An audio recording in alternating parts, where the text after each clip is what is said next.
አሁን አንተ ልትረዳኝ ከሞከርክ በመጽሐፍ ራሱ ወንጌሉ ላይ ራሱ የገደሉም የተገደሉም ሰዎች ተቀምጠዋል አይደለም? አንድ አባት የገደሉ ሰዎች ላይ የተቀመጠ ይቅርና አይደል? የገደሉ ሰዎች አምጪ፣ ዝም ብለሽ በመደዳ አታውሪ። በወንጌሉ ላይ የገደሉ ሰዎች ተጽፈዋል ብለሻል። ማን ናቸው የገደሉ ሰዎች? እስቲ ከጌታ ሐዋርያት የገደሉ በጦር ባንካሴ ወቅተው እንደዚህ ደሙ የፈሰሰ የገደሉትን ነፍሰ ገዳይ እስኪ አንድ አምጪ። አሁን ስለ ሐዋርያት እኮ አላወራሁኝም ወንድም እኮ መጽሐፍ ቅዱስ ላይ ከወንጌሉ ብለሻል። ወንጌሉ ላይ ማነው ማንን የገደለ? የትኛው መጽሐፍ ላይ ምዕራፍ ስንት ቁጥር ስንት ላይ ላውጣልሽ? አይደለም እኔ አሁን ከጌታ ሐዋርያት ወይም ከደቀ መዛሙርቱ ገለዋል ወይም እንደዚህ አድርገዋል። ስለዚህ ከወንጌሉ አትበይ ናርዶስ፣ ከወንጌሉ አትበይ ታዲያ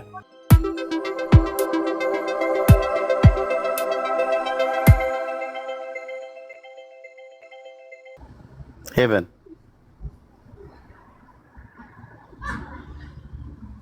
እያወራሽ ከሆነ ማይክሽ ሚዩት ነው። ሄሎ ኤርሚዬ። አቤት፣ እንዴት ነሽ? ኬት? እግዚአብሔር ይመስገን። እኔ ይኸውልህ እድሜ ለነ ትዝታው፣ እድሜ ለነ በጋሻው ከሲኦል አመለጥኩኝ። አሁን ለጊዜው የትም ቤተክርስቲያን አልሄድም፣ ግን እግዚአብሔር አምላክ ከሲኦል ያስመለጠኝ ነኝ። ጌታ ኢየሱስ ይባርክህ ኤርሚዬ። የዘመኑ ጳውሎስ ነህ። እግዚአብሔር አምላክ ይባርክክ። እኔ ገና ድህንነትም መማር ያለብኝ ሰው ነኝ፣ ግን እግዚአብሔር አምላክ ያስመለጠኝ ነኝ። ጌታ ይባርክ። የት ሀገር የምትኖሪ? አሜሪካ ቴክሳስ ነኝ። ኦኬ፣ ተባረኪ። ያ መገናኘት እንችላለን። ፎሎ ባክ መልሽ። በውስጥ ደህንነት መማር እፈልጋለሁ፣ መጠመቅ እፈልጋለሁ። እግዚአብሔር አምላክ ከሲኦል ያስመለጠኝ ነኝ። ለእግዚአብሔር ክብር ይሁን። እንኳን ጌታ ረዳሽ። ፎሎ ባክ መልሽ ልሻለሁ። ስልክሽን ካስቀመጥሽ ፓስተር ታሬ እና ዳንዬ የሚያስተምሩት ትምህርት አለ፣ የደህንነት ትምህርት አሁን በቅርብ የጀመረ። እዛ ገብተሽ መማር ትችላለሽ እና ኮንታክት መደራረግ እንችላለን። ተባረኪ። የምትሰጪው ሀሳብ ካለ በዚህ ላይ መናገር ትችላለሽ። እኔ በዚህ ላይ የምሰጠው ሀሳብ አሁን እንደዚህ ኮሜንት የሚሰጡት ዘማሪያም ይግባ ከሌግባ ምናምን የሚሉት ማለት ነው። ባለፈው መጋቢ ሐዲስ የሚባሉት ኦርቶዶክስን አይወክሉ ምናምን ብለዋል። ስለዚህ እኔ እንደው ይገቡ ደስ የሚለኝ ባለ አራት አይኖቹ ምናምን ቢገቡ ሊቀ ሊቃውንቶቹ የገቡ በእውነት እንደኔ ያሉትን ያመለጡትን እንደዚህ ቢያስተምሩን እኛም እውነቱን ቢገባን ጥሩ ነው ብዬ አስባለሁ።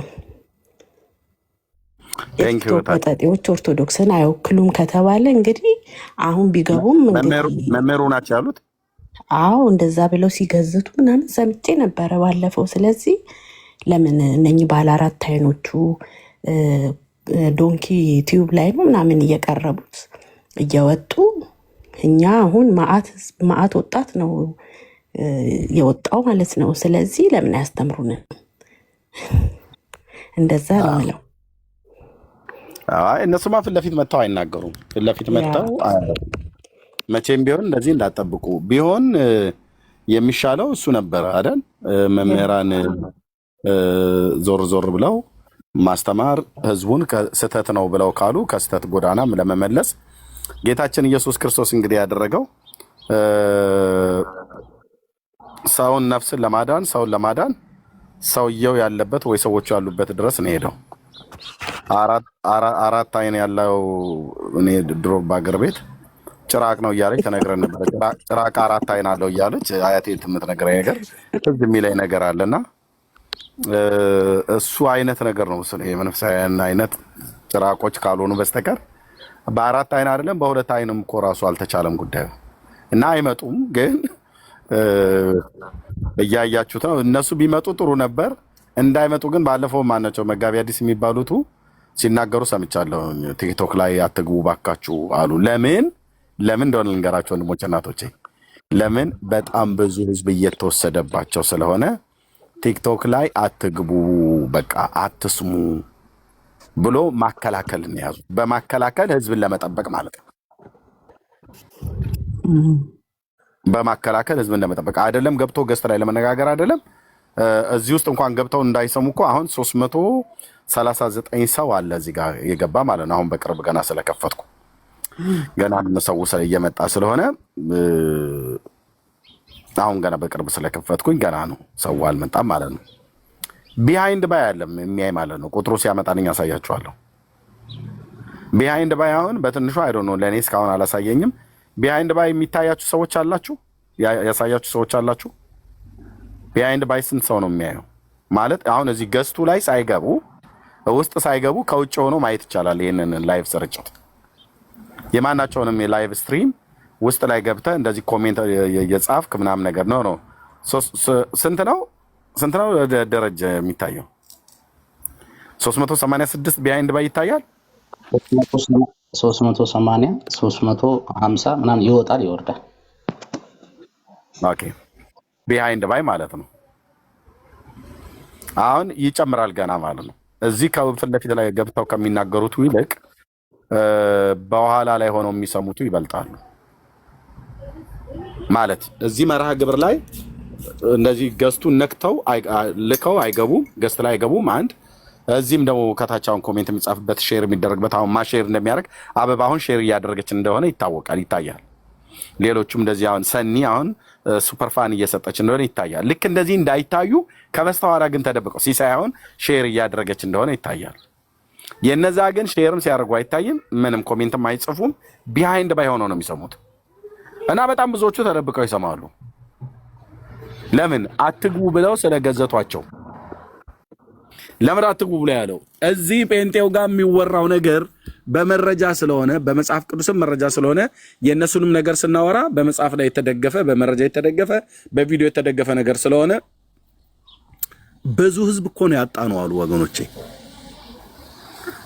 አበሩ ደግመሽ አትላቂ ሄደ። እሺ ቴንኪው። ብዙ ህዝብ ነው ያጣ ነው አሉ። ስለዚህ ህዝቡን እያጡ ስለሆነ እባካችሁ አትግቡ ብሎ ማለት ልመና ማብዛት ሆነ ማለት ነው እንደርሻቸው። ለዚህ ነው የማይገቡት። ኤኒዌይ መልካም ኦኬ። ደረጀ እንኳን ደህና መጣ። የሆነ ጽሁፍ ጽፋ አይቼ ነው። አመሰግናለሁ። ከዛሬው ጋር ለሁለተኛ ጊዜ እየገባው ነው አንተ ጋር። ከየት ቤተ እምነት ነው ግን ወንድማችን? እኔ ከፕሮቴስታንት ነው። እኔ በጌታ ነኝ። ሐሳብ ብቻ 2 ደቂቃ አውርቼ ልውጣ ብዬ እንድትፈቅድልኝ ጠይቄ ነው። ደስት ሳለክ ነው የጠየቅኩት። ምንድነው ሐሳቡ የምታወራው?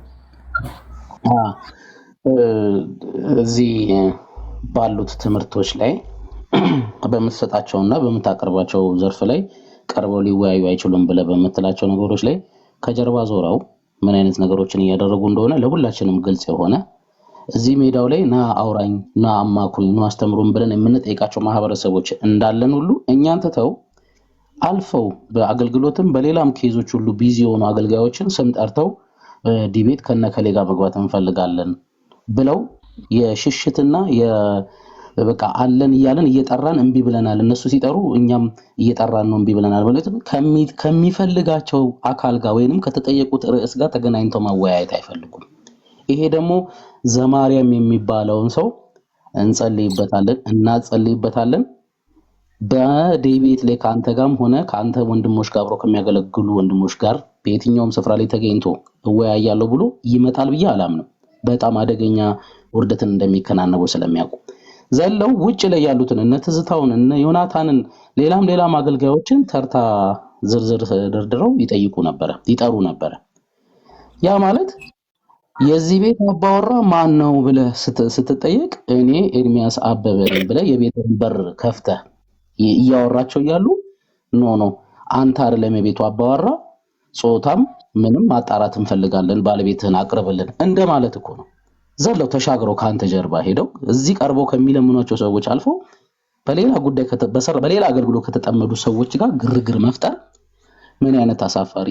ዘማሪያም አንበሳችን ዘማሪያም ድመታችሁ ሊሆን ራሱ እንደማይችል እርግጠኛ ሆኜ ነው የምነግራችሁ። ይቅረብና በቀረበለት አጀንዳ ላይ ስንቱን እየተሯሯጠ እንዳትገባ ምን እያለ እያለ በፌክ አካውንት ሁሉ እሷ ነበር የሚያስቆም የነበረው። እኛ እየተከታተልና እያንዳንዱ ዲቤት ስንት ጥሪ እንደውም አንድ ይሄ ጺማሙን መምህር እንዳታዋርዱን ሁሉ እያሉ የሱፐር ማርኬት ሰራተኛ የስፔፓርት ሰራተኛ ሁሉ አናቱን በመዶሻ ሁሉ ላለው የሚል ሰውዬ ሁሉ የሚፎክር እዚህ ላይ እየወጣ ቲክቶክ ላይ እነዛ ሁሉ እነዛን ጥሪዎች ሲያሰርዙ አልነበረም እንዴ? እኛን እንደ ይዞ የምናሰርዛቸው የነበረው ብለን አይደል? እየተጠራ ተብሎ ተጠርተው ብለው ነጠላ ዘግዝቀው አይደል ዲቤቱን እያሰረዙ የሚወጡት? ለምንድን ነው እኛን ለኛ መልስ መስጠት ሲያቅታቸው 100% ወገቡን ይዞ ሊከራከራቸው ሊያስተምራቸው ሊሞግታቸው የሚችል አካል ሲጠራቸው ለጉዳዩ እንግዳ የሆኑ ሰዎችን ሁሉ ካልመጣችሁ ብለው እንዴ አያስኬድም። ይሄ የፈሪ ዱላ እንደሚባለው የፈሪ ዱላው 7 ነው ምናምን የሚባል ተረት አለ። በጣም ከባድ ነው። ስለዚህ እችን ነገር ለሁለት ደቂቃ ላውራ ብዬ ማለት መቼም ገብተው አይዋቀሷትም። ባይሆን አሁን ላይ መልክ መስራት ጀምረዋል። ባይሆን ኦርቶዶክሱ ከእጃቸው በወንጌሉ ስለወጣ ከእጃቸው በወንጌል ተጠርቶ እየወጣባቸው ስለሆነ እልፍ የሆነ ህዝብ እየወጣባቸው ስለሆነ አሁን መልክ መስራት ጀምረዋል።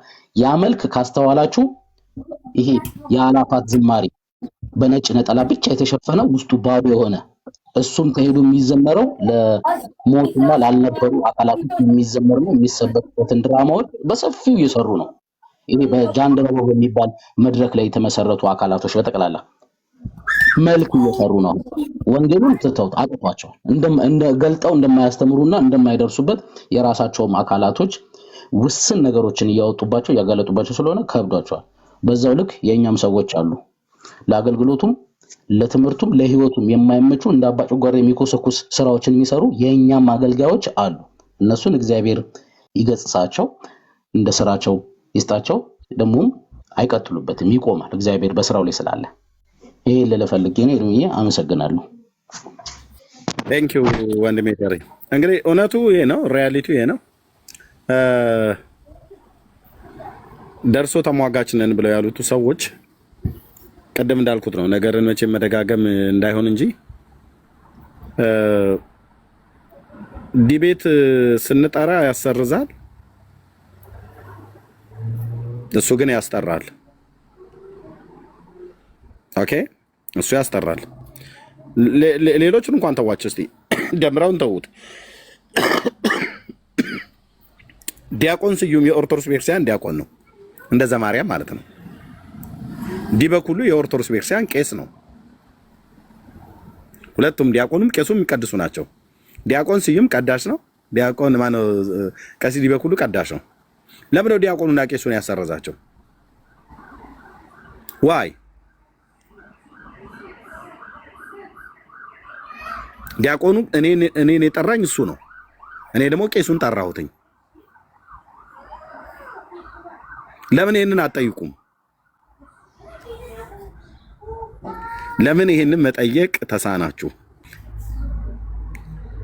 አርስቱስ ለምንድን የተሸሸው ነው? እሺ እነሱስ ይሽሹ። አርስቱ ላይ ለምንድን የተሸሸው? ለምሳሌ ታቦትን ለምን አንነጋገርበትም ብለው ያሉት ለምን አፈሩ? የእስራኤል ታቦት ኢትዮጵያ መጥቷል ብለው ባሉት ጉዳይ ላይ ለምን አፈሩ?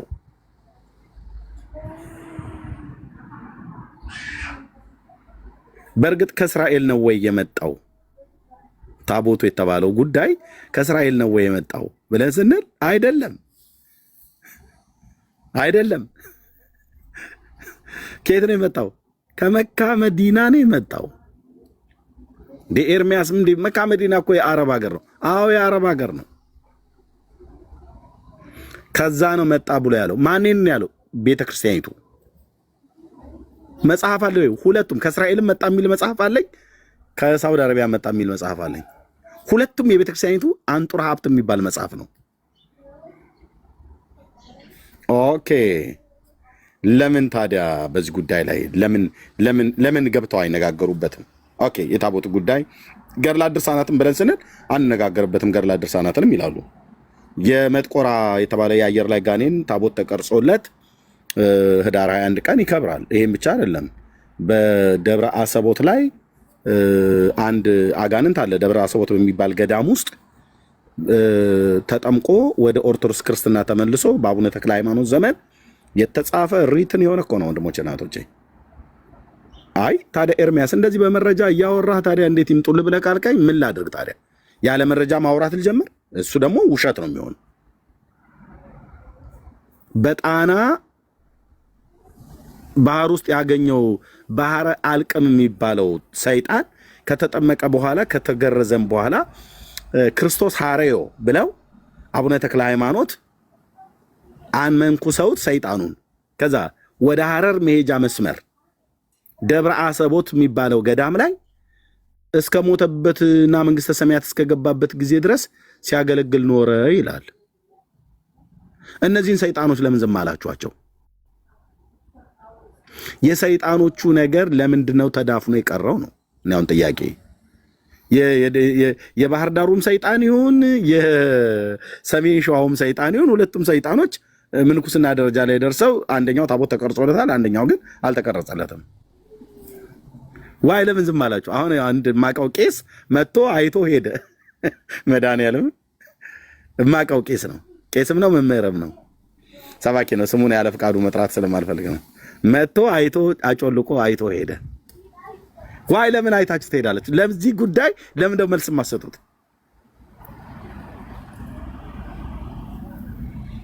እና በዚህ ጉዳይ ላይ ነው እያወራን ያለ ነው። ቴንክ ዩ። ታብና ኮፒ ሊንክ ሼር አድርጉት ወገኖች፣ በደንብ ታብ ኮፒ ሊንክ ሼር ይደረግ። ቃሉ እንኳን ደህና መጣ። እንኳን ቆያችሁኝ። እንደምን አላችሁ? ሰላም ናችሁ? ደህና ነን፣ ጌታ ይመስገን። ዛሬ አጋጣሚ በገብቼ ልናገር የነበረው አብዛኛው ጊዜ ለምሳሌ በውዳሴ ማርያም ወይም ደግሞ የተለያዩ አርጋኖ፣ ሰይፈ መለኮት ብዙ መጽሐፍቶች አሉ በኢትዮጵያ ኦርቶዶክስ። ከዛ ውጭ ደግሞ ኢቨን ታምረ ማርያም ይሄ ልመናዋ ክብሯ በእኛ የዘላለም እያለ የሚሄደው ጠዋት ጠዋት ሁሌ እሑድ እሑድ የሚነበበው መጽሐፍ ላይ እነዚህ መጽሐፍቶች ላይ መጥተው መወያየት አይደለም ሀሳብ መስጠት አይደለም ምንም አይነት መከራከር የሚችሉበት ሁኔታ ላይ አይደሉም። ምክንያቱም አሁን ባለፈው 20 ሺህ ሰው ቴዲ ቤት ገብተን 20 ሺህ ሰው እየሰማ የነበረው ጊዜ ተአምረ ማርያም ላይ በአባ ገብርኤልና ባላቸው በእነዚህ ሰዎች ባላቸው ስልጣን አወገዝ ናቸው። ተአምረ ማርያምን የሚያቃልል የማይሰማ ይሄ እርግማን ነው እንጂ እንዴት ተአምር ተብሎ መድረክ ላይ ይነበባል? መጥቆራ እኮ እንደው አሁን በቅርቡ ያው አንተ ስታጋለጥባቸው የታወቀ መጽሐፍ ነው። እድሜ ልክ የሚነበበው ተአምረ ማርያም ላይ እንኳን መልስ የሌላቸው ሰዎች ናቸው። አብዛኛውን ጊዜ ሲጠየቁ የሚሸሹ በዚህ ጉዳይ አንከራከርም የሚሉ ሰዎች ናቸው። በይህን ጉዳይ አንቀበልም፣ ግዴታ አይደለም። ገድልን መቀበል የእናንተ ግዴታ አይደለም። በዚህ ጉዳይ መከራከር የእኛ ግዴታ ውዴታ አይደለም። አስተምሯችን መጽሐፍ ቅዱስ ነው ብለው ጥለውት አሁን እግዚአብሔር ይመስገን ጌታ እናንተን የሚባርክ ይኸው አሁን እኮ አስጥላችኋቸዋል። ምክንያቱም በዚህ ጉዳይ አንከራከርም ማለት አንቀበለውም ነው። ብዙ አወራሁ፣ አመሰግናለሁ። በቃ ይሄን ለማለት ነው። ችግር የለም። ቴንክ ዩ ወንድማችን፣ አስታወስኩ። እንኳንም ጌታ ረዳ። አሜን። በሙሉ ወንጌል ቤተክርስቲያን እየተማርክ ያለውን መሰረታዊ ክርስትና ትምህርት አጠናክረ ቀጥል። ህብረት መሀል ላይ ስታወራ ካልሰማው ይቅርታ፣ እየተሰማኝ አልነበረም። ችግር የለውም። ችግር የለም። እሺ፣ እግዚአብሔር ይባረክ። ቴንክ ዩ። ምንድነው ያላችሁ? በጣም ታዝባችሁ ከሆነ ማለት ነው ኦርቶዶክሳውያን ኑ በዚህ ጉዳይ እናውራ ብለውን እኛ አናወራም ብለን ያልነው ጉዳይ የለንም። ኦኬ። ብዙ ጊዜ አሁን በነገረ ክርስቶስ ላይ አንዱ ከኦርቶዶክስ ጋር የምንጨቃጨቅበት ማለት ነው ጥምቀት ከኦርቶዶክሳውያን ጋር ማንግባባበት ማለት ነው። እንደዚሁም የጌታ እራት ወይ ቅዱስ ቁርባን ተብሎ በሚባለው ላይ በሚያነሷቸው ጉዳዮች ላይ በሙሉ ገብተን ተወያይተናል፣ እየተወያየንም አለን። ኦኬ። እነሱ ግን እኛ በምንጠራቸው በራሳቸው መጽሐፍቶች ላይ እንኳን ስንጠራቸው መጥተው አይናገሩም። አንድ ኦርቶዶክሳዊ ገብቶ አይናገርም። ከቄስ እስከ መምህር ከዲያቆን እስከ ምናምን ነገር ተብሎ እስከሚባል ማለት ነው። ለምሳሌ ይኸው 10 ዓመት በሶሻል ሚዲያ ላይ እንዳገለገለ ወደ 11ኛው ዓመት እየሄድኩ እንዳለው ሰው የእስራኤል ታቦት ኢትዮጵያ መጥቶ ተቀምጧል እኔ ጋር ነው ያለው ብላ ዓለም ይወቅልኝ፣ ዓለም ይልኝ፣ ዓለም ይታዘብልኝ ብላ ትናገራለች ቤተክርስቲያኒቱ። ይሁን ቤተክርስቲያኒቱ ያላለችውን አይደለም ብለን ምንለው። በዚህ ጉዳይ ግን ኑና አውሩ፣ ኤርሚያስ ጋር ቀርባችሁ ኑና አውሩ ብለህ ስትላቸው አይ አናወራበትም ይላሉ። ለምን ባለ ጉዳይ አለን ብለው ካሉ ለምን አያወሩበትም? ውሸት ነው እውነት ነው ብሎ የሚል ሰው አንድ ቀርቦ በዚህ ጉዳይ ላይ አያወራም፣ እኔ ፊት አያወራም። ያ ሰው መምህር ይሁን ዲያቆን ይሁን ከፈለገ ዲቤት ብሎ ቢል አያወራም። ዲቤት ጥሪ ማድረግላቸው አልመጣም። የተደረገለትንም ሰው አሰረዘ። የቅርቡ ማለት ነው። አሁን የመጨረሻ የቅርቡ ለቀሲስ ዲበኩሉ ነው ጥሪ ያቀረብኩለት የነበረው። እሱ ደግሞ አይ የለም በአብሮ አደግህ ሬሳ ላይ አጥንቱን ልቁጠር ነው ብሎ ያለኝ። ቄስ ነኝና ሬሳ ነው የምወደው፣ ሬሳ የተቀበረበት አብሮ አደግህ ሬሳው ላይ ነው መወያየት የምፈልገው፣ ቄስና ሬሳ ስለማይተጣጣ ብሎ በሚል አይነት ነገር ይመልሳልኝ። ግን ለምን አያወሩበትም? ታቦቱ ኢትዮጵያ ውስጥ ካለ ማለት ነው። አያወሩም በዚህ ጉዳይ ላይ። ቤትም ከፍተው ራሳቸው እንኳን እርስ በርስ አያወሩበትም። በብሉይ ኪዳኑ ታቦት ወደ ኢትዮጵያ መጣ ተብሎ በሚባለው ላይ እንኳን እኛ ጋር ገብተው ሊያወሩ አይደለም፣ በራሳቸው ቤት ከፍተው አያወሩበትም። ካወሩበትም ሌላን እንግዳ አያስገቡም። ቢገባም ሐሳብ ያስቀይራሉ እንጂ ጉዳዩ ላይ አያወሩም። ለምን በሉ ደግሞዋለው፣ የበሰበሰ የሸተተ ተብሎ የሚባል የውሸት ታሪክ ስለሆነ ማለት ነው። ለዚህ አይደፍሩትም። ሁለተኛ በገድላት ድርሳናት፣ ተአምራት በተባሉ መጽሐፍቶች ላይ ለምን እንደማይወያዩት? እኛ ስለምን እንደማንተዋቸው መጽሐፍቶቹ ለምን ኤርሚያስ አንተ ማትተዋቸው? ማልተዋቸው መጽሐፍቶቹ እኮ ብራዘር ሰማይና ምድር የማይሸከሙትን ውሸት እኮ ያሻሉ። ነገረ ድነትን ትምህርት ይናገራሉ። አበይት የሚባለው የቤተክርስቲያኒቱ ትምህርት ነገረ ድነት ትምህርት ነው አይደለ? ስለዚህ ለምን እንደው መተው የማያወሩት? በአጭር ቃል ስለሚያፍሩባቸው ነው። በመጥቆራ ጉዳይ ታቦት ስለተቀረጸለት ጋኔን፣ ስለተጠመቀው ጋኔን ለምን እንደው የማያወሩት በዚህ ጉዳይ ላይ?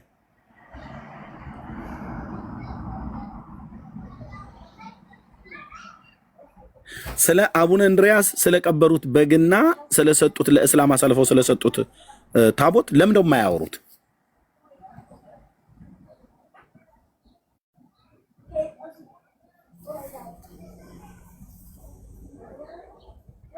ዝም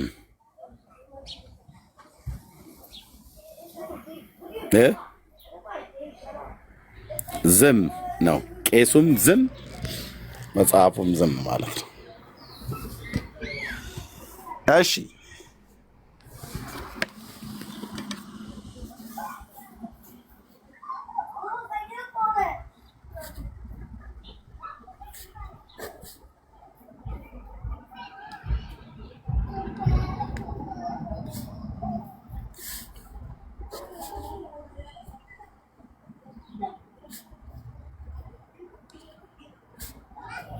እሺ ጥያቄ ልጠይቅ። እኔ የአክሱም ያለው ታቦት ከየት ነው የመጣው? ከእስራኤል ወይስ ከመካ መዲና?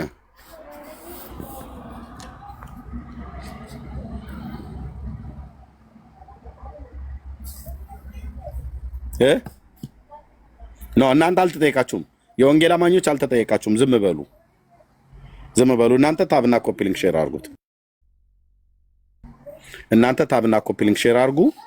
ምንም እንዳትጽፉ። ለኦርቶዶክሳውያን ነው፣ ለኦርቶዶክሳውያኑ ሼር አድርጓቸው። አክሱም ያለው የእግዚአብሔር ታቦት አለ አክሱም ጽዮን ብላችኋል። ከየት ነው የመጣው? እሺ በዚህ አርዕስት ላይ የሚያወራ በልሳን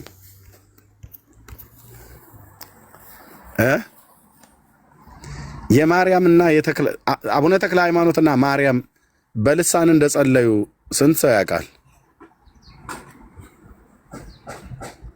ትርጉሙስ ምንድን ነው? ማን ነው የሚተረጉምልን? የማንንና የማንን ትርጉም? የአቡነ ተክለ ሃይማኖትና የማርያምን ትርጉም ምን የልሳናቸውን ትርጉም ማን ነው የሚተረጉምልን? በልሳን ጸልየዋል? አሃ ከጸለየው አንተ ለምን አትጸልይም? ለማርያም እና ለተክለ ሃይማኖት ልሳን ከተሰጣቸው ለአንተ ኦርቶዶክሳዊ ለምን አልተሰጠህም? ካልተሰጠ ማለት ነው። ከተሰጠህስ ምን እያልክ ነው የምትጸልየው? ትርጉሙን ታውቀዋለህ?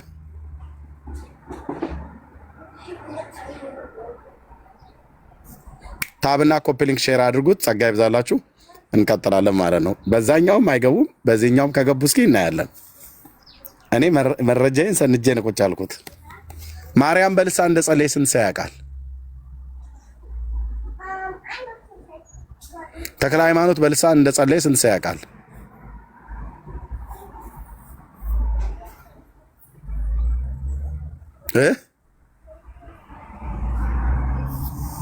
ኦርቶዶክስ ነቃ በሉ እንጂ እንዴ! ነቃ በሉ እንጂ። የምን መፍዘዝ ነው? ነቃ በሉ። ግቡና እናውራ። ቤት እኮ ከከፈትን ቆየን እኮ። ማውራት ይቻላል? ይቅርታ ወንድሜ። ትቻለሽ። እሺ ከየት ቤተ እምነት ነው ታችን? እሺ ሶሪ ለተከበረ። እሺ እንኳን ደህና መጣሽ። አመሰግናለሁ እድሉን ስለሰጣችሁ። እሺ ቀጥይ እህታችን። እሺ አሁን በምትናገረው ነገር ላይ በመጀመሪያ ስላስቀመጥከው ስለ መናገር ከቻልኩኝ ትቻለሽ። የቀድሞም ላይ የአሁኑም ላይ እሺ ማለት አሁን ለምሳሌ እነኚህ ቅዱሳን እኛ አሁን ቅዱሳን ስዕላት የምንላቸው ለምን አገልግሎት እንደሚውሉ ለምንምስ እንደሚሳሉ እኛ እናውቃለን። ኦኬ አሁን እነኚህ ስዕላት ሲሳሉ ስዕላቱን አይደለም እኛ አሁን እንትን የምናደርገው ይሄ አምልኮት ምንሰጣቸው ወይም ደግሞ ምናመልካቸው ማለት ነው። ሁሉም ቅዱሳን ስዕላት ሲሳሉ የራሳቸው መልእክት አላቸው። እዛ ስዕል ላይ መልእክቱ ምንድን ነው የሚለውን ነገር መረዳትና ማወቅ ያስፈልገናል መጀመሪያ ማለት ነው። ሁሉም ቅዱሳን ስዕላት ያለ መልእክት ወይም ደግሞ ያለ ምንም ነገር አይደለም የሚቀመጠው እዛ ላይ። አሁን እዚህ ጋር ያስቀመጥከው ስዕል ይሄ አሁን መልእክት አለው። መልእክቱ ምንድን ነው የሚለውን ነገር ደግሞ በጥልቀት ማየትና መረዳት ያስፈልጋል። ዝም ብሎ ስለታየ ብቻ ኦርቶዶክስ ሰይጣንን ከዚህ ጋር እንደዚህ አድርጋ ታመልካለች ማለት አይቻልም። ምንድነው መልእክቱ የሚለውን በጥልቀት ማየት ያስፈልገናል ማለት ነው። እሺ ስላየሹ ንገሪን። አንቺ በጥልቀት ስላየሹ እኛ በጥልቀት ማየት ምናልባት አልሆነልን ሊሆን ይችላልና አንቺ ግን በጥልቀት አይተሽዋል የምታመልኪው ወይ ደግሞ ለዚህ ስዕል አክብሮት ስላለሽ እና ንገሪን እስኪ በጥልቀት ስላየሹ አንቺ በደንብ ንገሪን። ከተረዳኸኝ ነገርኩህ እኮ ሁሉም ቅዱሳን ስዕላት ሲሳሉ የራሳቸው መልእክት አላቸው። አሁን እኛ አባት ይህንን ሰይጣን ወይም እያመለኩት ሳይሆን ይህንን ሰይጣን የገዙበትን መልእክት ነው የሚያስተላልፈው ማለት ነው። ቅዱሳን አባቶቻችን የኛ አባቶች ማን ነው ይሄንን የገዛው? ይሄንን ሰይጣን የገዛው ማን ነው? ይኸውልህ ወንድሜ ለመረዳት ሞክር። አሁን ለምሳሌ ቅዱሳን ስዕላት ሲሳሉ የራሳቸው መልእክት አላቸው። ሁሉም ዝም ብለው አይደለም የሚሳሉት። አሁን ለምሳሌ አንድ አባት በገድሉ ላይ ማለት ነው። ይኸውልህ አንድ አባት በገድሉ ላይ ያደረጉት ነገር ካለ ያ እንትን ይባላል ማለት ነው። የሰሩት ስራ ካለ ያ ስራቸው ይቀመጣል። ያንን ደግሞ ይሄ በፒክቸሩ ላይ ያለው ማን ነው? ሌሎቹን ቅዱሳት ብለሽ የምታያቸውን ስዕላትን ታይና ይሄ አሁን በስዕሉ ላይ እዚህ ያስቀመጥኩት ማን ነው? እሱ ሁለት ናቸው አይደል? አንደኛው ማን ነው? አንደኛው ማን ነው? በጥልቀት አንቺ ስለተረዳሽው ንገሪኝ። እኔ እንደ አጠቃላይ ስለ ቅዱሳን ስዕላት ነው እንጂ ማወራው ስለዚህ አይደለም ማወራው። እንደ አጠቃላይ ለምንድን ነው ሊሳሉ የሚችሉት ለምንስ ይውላሉ የሚለውን ሀሳብ ነው ለመናገር እየሞከርኩ ያለሁት። ማን ነው ይሄ ባለጭራው? አሁን ማን ነው ተብሎ የሚባለው? ይኸውልህ አሁን ይሄ ባለጭራው ማን ነው? እኔ ስለሱ አይመለከተኝም ማንም ይሁን ማን ማለት ነው። ግን ሲሳል የራሱ የሆነ መልእክት አለው። መልእክት እኮ አለው ዝም ብሎ አይደለም መልእክት አለው ነው እንጂ የተቀመጠው። ብለሽ የምትይኝ ይኸውልህ፣ እስካሁን ድረስ ከገባሽ ሰዓት ጀምሮ መልእክት አለው፣ መልእክት አለው፣ መልእክት አላቸው፣ መልእክት አላት፣ መልእክት አለው ነው እንጂ የምትይው። አሁን የስዕሉን መልእክት ይሄ ነው። ይኸውልህ ወንድሜ፣ ጥቁር መሆኑ፣ ከሰል መምሰሉ፣ ጭራ ማብቀሉ፣ ቀንድ ማብቀሉ መልእክቱ ይሄ ነው። ይሄ ነው ትርጓሜ። የቀንዱ ትርጓሜ ይሄ ነው። የጭራው ትርጓሜ ይሄ ነው። የመቀመጫው እንደዚህ ሙልሙል ብሎ መታየቱም ይሄ ነው። የእግሩም ርዝማኔ ይሁን ቅጥነት፣ የፀጉሩም ክስለት የሚሆን እነጣት ይሄ ነው ብለሽ አልተረጎምሽልንም። ይሄ ደግሞ ቀሚስ ደግሞ መልበሱ ደግሞ በአጠገቡ ደግሞ በግራና ቀኝ አቤቱ ድረስልኝ አይነት እግዚኦ አይነት ነገር የሚለው እሱም ቢሆን አይኑም ደግሞ ቅድም ሞጭ አለ ምናምን ነገር እያሉ ነበር። ብቻ ግራ አይኑ ላይ ብቻ አይታይም። የግራ አይኑ ብሌኑ አይታይም። ምንድን ነው ትርጉሙ? አሁን በጥልቀት ትርጉሙ መረዳት ነው ያለባቸው አልሽን። እኛ አልሆነልንም፣ አልተረዳንም። አንቺ ግን ስለተረዳሽ ልትመልሺ ስለመጣሽልን አንቺ የተረዳሽውን ብትነግሪን እኛ ይገባናል። የእውነት በቅነት እየሰማንሽ ስለሆነ ማለት ነው። በደንብ ሰፋ አድርገሽበት ንገሪን። ሰዓት ደቂቃ አልገድብሽም። የአይኑ አሁን የአይኑ እንደዚህ መንሸዋረር፣ የጭራው መውጣት፣ የቀንዱ መውጣት፣ እንጨት መሸከሙ እና እንደዚህ አይነት ተክለ ሰውነት መኖሩ ምንድን ነው ያለው? ከበስተኋላ ያለው መንፈሳዊ ነገር እኛ ያልደረስንበት ለመድረስም ተስኖን እንግዲህ እኛ መቼስ አንዴ በእናንተ አስተምሮት አሁን እነዚህን ስላላመንን ተሳስተናል። የእኛስ እንግዲህ የተሳሳት ነው አንድ ፊቱን ተሳስተናል። እንደው ምናልባት ከስተታችን እንድንመለስ ሌሎችም ሰዎች እንዳይሳሳቱ በጥልቀት የዚህ ስዕላት ትርጉሙ ምንድን ነው ለህዝባችን እስኪ ንገሪያቸው። ናርዶስ። እሺ ወንድሜ አመሰግናለሁ። ነገርኩህ፣ የስዕላት ትርጉም መልእክት ስለሚያስተላልፉ ብቻ ነው የሚቀመጡት። ምን እንደሚያስተላልፉት አሁን እኛ እዚህ ያለን 460 ሰው አለን። ቢሃይንድ ባይም ብዙ ሺህ ሰው እየሰማ ነው። ምን እንደሚያስተላልፉት እስቲ ምን አሁን አንቺም እኔም ዝም ልበልና ስዕላቶቹ ምን እንደሚያስተላልፉልን ይናገሩ። ቆይ እንዳትከፍች አንቺ ማይክሽን። ስዕላቶቹ ሊናገሩ ነው። አንቺ እስካሁን አልተናገርሽም ስለ ስዕላቶቹ ምናልባት ይናገሩ ከሆነ የሚያስተላልፉት መልእክት አለ ብለሽ ስላሽ ማና አንተ ባለጭራው እንጨት የተሸከምከው እስኪ አስተላልፍ። ምንድነው ለዚህ የምታስተላልፈው እየተባለ ነውና ተናገር። አሁን ሁላችንም ቆይ አንድ ጊዜ አንቺን አይደለም ቆይ እህቴ ተናገር እንጂ ማይክ ከፍተህ ተናገር። ታስተላልፋለህ መልእክት እየተባለ ነው። ተናገር። አንተ እንጨት የተሸከምከው ሰውዬንም እንደው ከብት ነገር መሳይ ማለት ነው። ሚዩት አድርገህ አትቀመጥ፣ ተናገር። ስዕላቶቹ መልእክት ያስተላልፋሉ እያለች ኦርቶዶክሳዊ እየተናገረች ነው። እሷም አታስተላልፍም፣ አንተም ተናገር።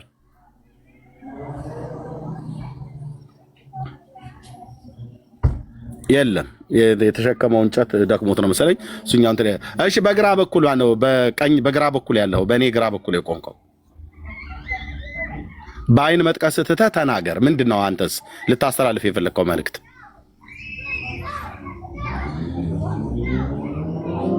የለም እኮ አይሰሙም እኮ ታለምዬ፣ ምንም አይሰሙም አይለሙም።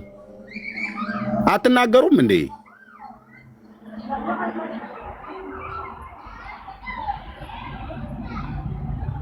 ይሄኛው በአይኑ ብቻ ነው የሚጠቅሰን፣ በግራ አይኑ ጠቅሶናል። ያው ላሽ በላ አይነት ነገር እያለ መሰለ በዘመንኛው እህቴ የእነሱ ልጨርስ ብዬ ነው እመጣለሁ። እነሱ ምንም አልተናገሩም። ይኸውልሽ እስካሁን የሚያስተላልፉት መልእክት አላልሽኝ። ምንም የሚያስተላልፉትን መልእክት የጭራዬ እንደዚህ መሆን ብሎም አልተናገረም። የቀንዴም እንደዚህ መውጣት፣ የእንጨቱን መሸከም ብሎ ምንም ያስተላልፈው ነገር የለም። አንቺ ግን የምታስተላልፊው ነገር ካለ እነሱ መናገር ያቃታቸው ተመላኪው ካልተናገረ አምላኪው ይናገራልና አንቺ አስተላልፊ እስቲ። ምንድነው መልእክታቸው? ምናልባት አፍረው ሊሆን ይችላል። እነሱ በጣንም አላጠንላቸው ሊሆን ይችላል። እሺ አመሰግናለሁ። እኔ መጀመሪያም ለመናገር እንደሞከርኩት አሁን በዚህ መንገድ እንደዚህ ሁላችንም መቼም አእምሮ አለን አይደል? መቼም የተቀመጠ ነገር ግዑዝ የሆነ ነገር ሊናገር አይችልም። እንደዚህ ማሰብ እንትንም ማውራት አይጠበቅብህም ለማለት ፈልጌ ነው። እና ሁሉም ቅዱሳን ስዕላተኛ አሁን ለምሳሌ ሁሉም በቤተክርስቲያችንም እኔም አሁን ኢቭን ያለኝ ነገር አለ። አሁን ለምሳሌ የጌታችን የመድኃኒዓለም እንትን አለኝ፣ ቅዱስ ስዕል አለኝ። አሁን ለምሳሌ ማለት ነው አሁን እሱን ምንድነው አሁን እኔ እሱን ስዕል ስመለከት የመድኃኒዓለም ስዕል ስመለከት ቀይ እንትን የለበሰው እሾህ አክሊል የደፋው እሱን ሁሉ ነገር ስመለከት ለኔ ትልቅ መልእክት አለው። ያ ምንድነው መልእክቱ? ጌታዬ ለኔ ስል ያደረገልኝን ነገር አስታውስበታለሁ። እሱን እናውቀዋለን። እሱን መጽሐፍ ቅዱስ ስለሚነግረን ከለሜዳው ማለት ጨርቁን ከላዩ ላይ ወስደው ሮማውያን እኮ ሁሉም አሁን ላውራ ታዲያ እያወራሁ እኮ ነው ትሰጠኛለህ። የጠየኩሽ እነዚህ እዚህ በፒክቸር ላይ ያስቀመጥናቸውን ስለ እነሱ ንገሪን ነው የሚያስተላልፉት መልእክት አለ ብለሽ ስላሽ የጌታችን ብለሽ አትበይ። የጌታችንማ እዛ አሁን አክሊለ ሾሁ ቢደረግ የሾህ አክሊል እንደተደረገለት መጽሐፍ ቅዱስ ይነግረናል። ቀይ ከለሜዳ የተባለውን ልብስ ቢያለብሱት የለበሰውን ልብስ ሮማውያኑ ወስደው በመጎናጸፊያ ላይ ዕጣ ተጣጣሉ ብሎ በነቢየ እግዚአብሔር በዳዊት የተነገረው ቃል ለጌታችን ለኢየሱስ ክርስቶስ በሱ ላይ እንደተፈጸመ እናውቃለን። ጌታችን ኢየሱስ ክርስቶስ ላይ የተደረገ ነገር ሁሉ በሙሉ ትርጓሜ ያለው ትርጓሜው መጽሐፍ ቅዱስ ላይ ግልጽ ሆኖ ተጽፏል። እኛ እየጠየቅንሽ ያለነው አሁን የዚህ መጥቆራ የሚባል ታቦት የተቀረጸለት የአየር ላይ ጋኔን አለ። ስዕሉ ይሄ ሁለቱም ነው። ሳይጠመቅ በፊት እንጨት ተሸክሞ ቀንድ አብቅሎ ጭራ አብቅሎ ያለው ማለት ነው። ሲጠመቅ ደግሞ ያው በአይኑ እየጠቀሰን በግራ አይኑ የግራ አይኑ አይ ቲንክ ሞጭሟጫ ይሆን ግን ጠቀሳ ይሆን አይዶ ነው ግን ይቅርታ እንግዲህ እንደዚህ ምናልባት በማለክቶቻችሁ ላይ እንደዚህ ልናገር አይገባኝም። እኔ አሁን በእነዚህ ያላላገጥኩ በማን አላገጥኩ? አሁን እኛ ስለ አማልክት ስለምናምን ስለምትለው ነገር ኦኬ ንገሪ፣ የነዚህን ትርጉም ንገሪ። አማልክተኛ የኢየሱስን አይደለም የጠየኩት፣ የነዚህን ንገሪ ነው እድሉን ሰጥተኸኛል አይደል? አውራ ቀጥይ የነዚህን ንገሪ ነው ያልኩሽ እኮ። አሁን እዚህ ጋር ለምትናገረው ነገር አማልክት ላልከው ነገር እኛ አማልክትን አናመልክም። እኛ ኦርቶዶክሳውያን የምናመልከው እግዚአብሔርንና እግዚአብሔርን ብቻ ነው። ነገርኩህ። ቅዱሳን ስዕላት ሁሉም ስዕል ሲሳል የራሱ የሆነ መልእክት ያስተላልፋል። አንድ ሰው እነሱ ማይናገሩ መልእክት ናዲ አንዴ እዚህ ጋር ላስቆምሽ። ኪፕስ የነዚህ መልእክት ትገባላችሁ። እኔ ነኝ አይደል የምትጠየቁት? ሀሳቤን ልግለጽ። መልእክት ሳይሆን መልእክቱን ተናገሪ እኮ። እኔም እኮ እሱ ነው ለመናገር እኮ እየሞከርኩኝ ነው፣ ግን ልታስወሩኝ አልቻላችሁም። አሁን ይሄ ምስል እዚህ ጋር መርቆሬዎስ የሚባለው የተሳለበት ሁሉም አሁን ለምሳሌ እኛ ገድላት አለ አይደለ? አሁን እኛ እሺ እድሉን ከሰጣችሁኝ ልናገር። አሁን ለምሳሌ ተዋብቋል፣ ሰዓት አልቋል።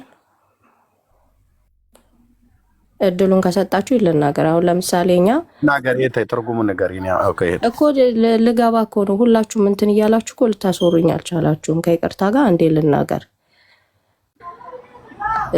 አሁን ለምሳሌ መርቆሬዎስ የራሱ የሆነ ገድል አለው። በዘመኑ ሲኖር በህይወቱ ሲኖር የሰራቸው ስለ እግዚአብሔር ያደረጋቸው ወይም ደግሞ ራሱን ለእግዚአብሔር ሰጥቶ ከዓለም ጋር የተጋደለበት ነገር አለ።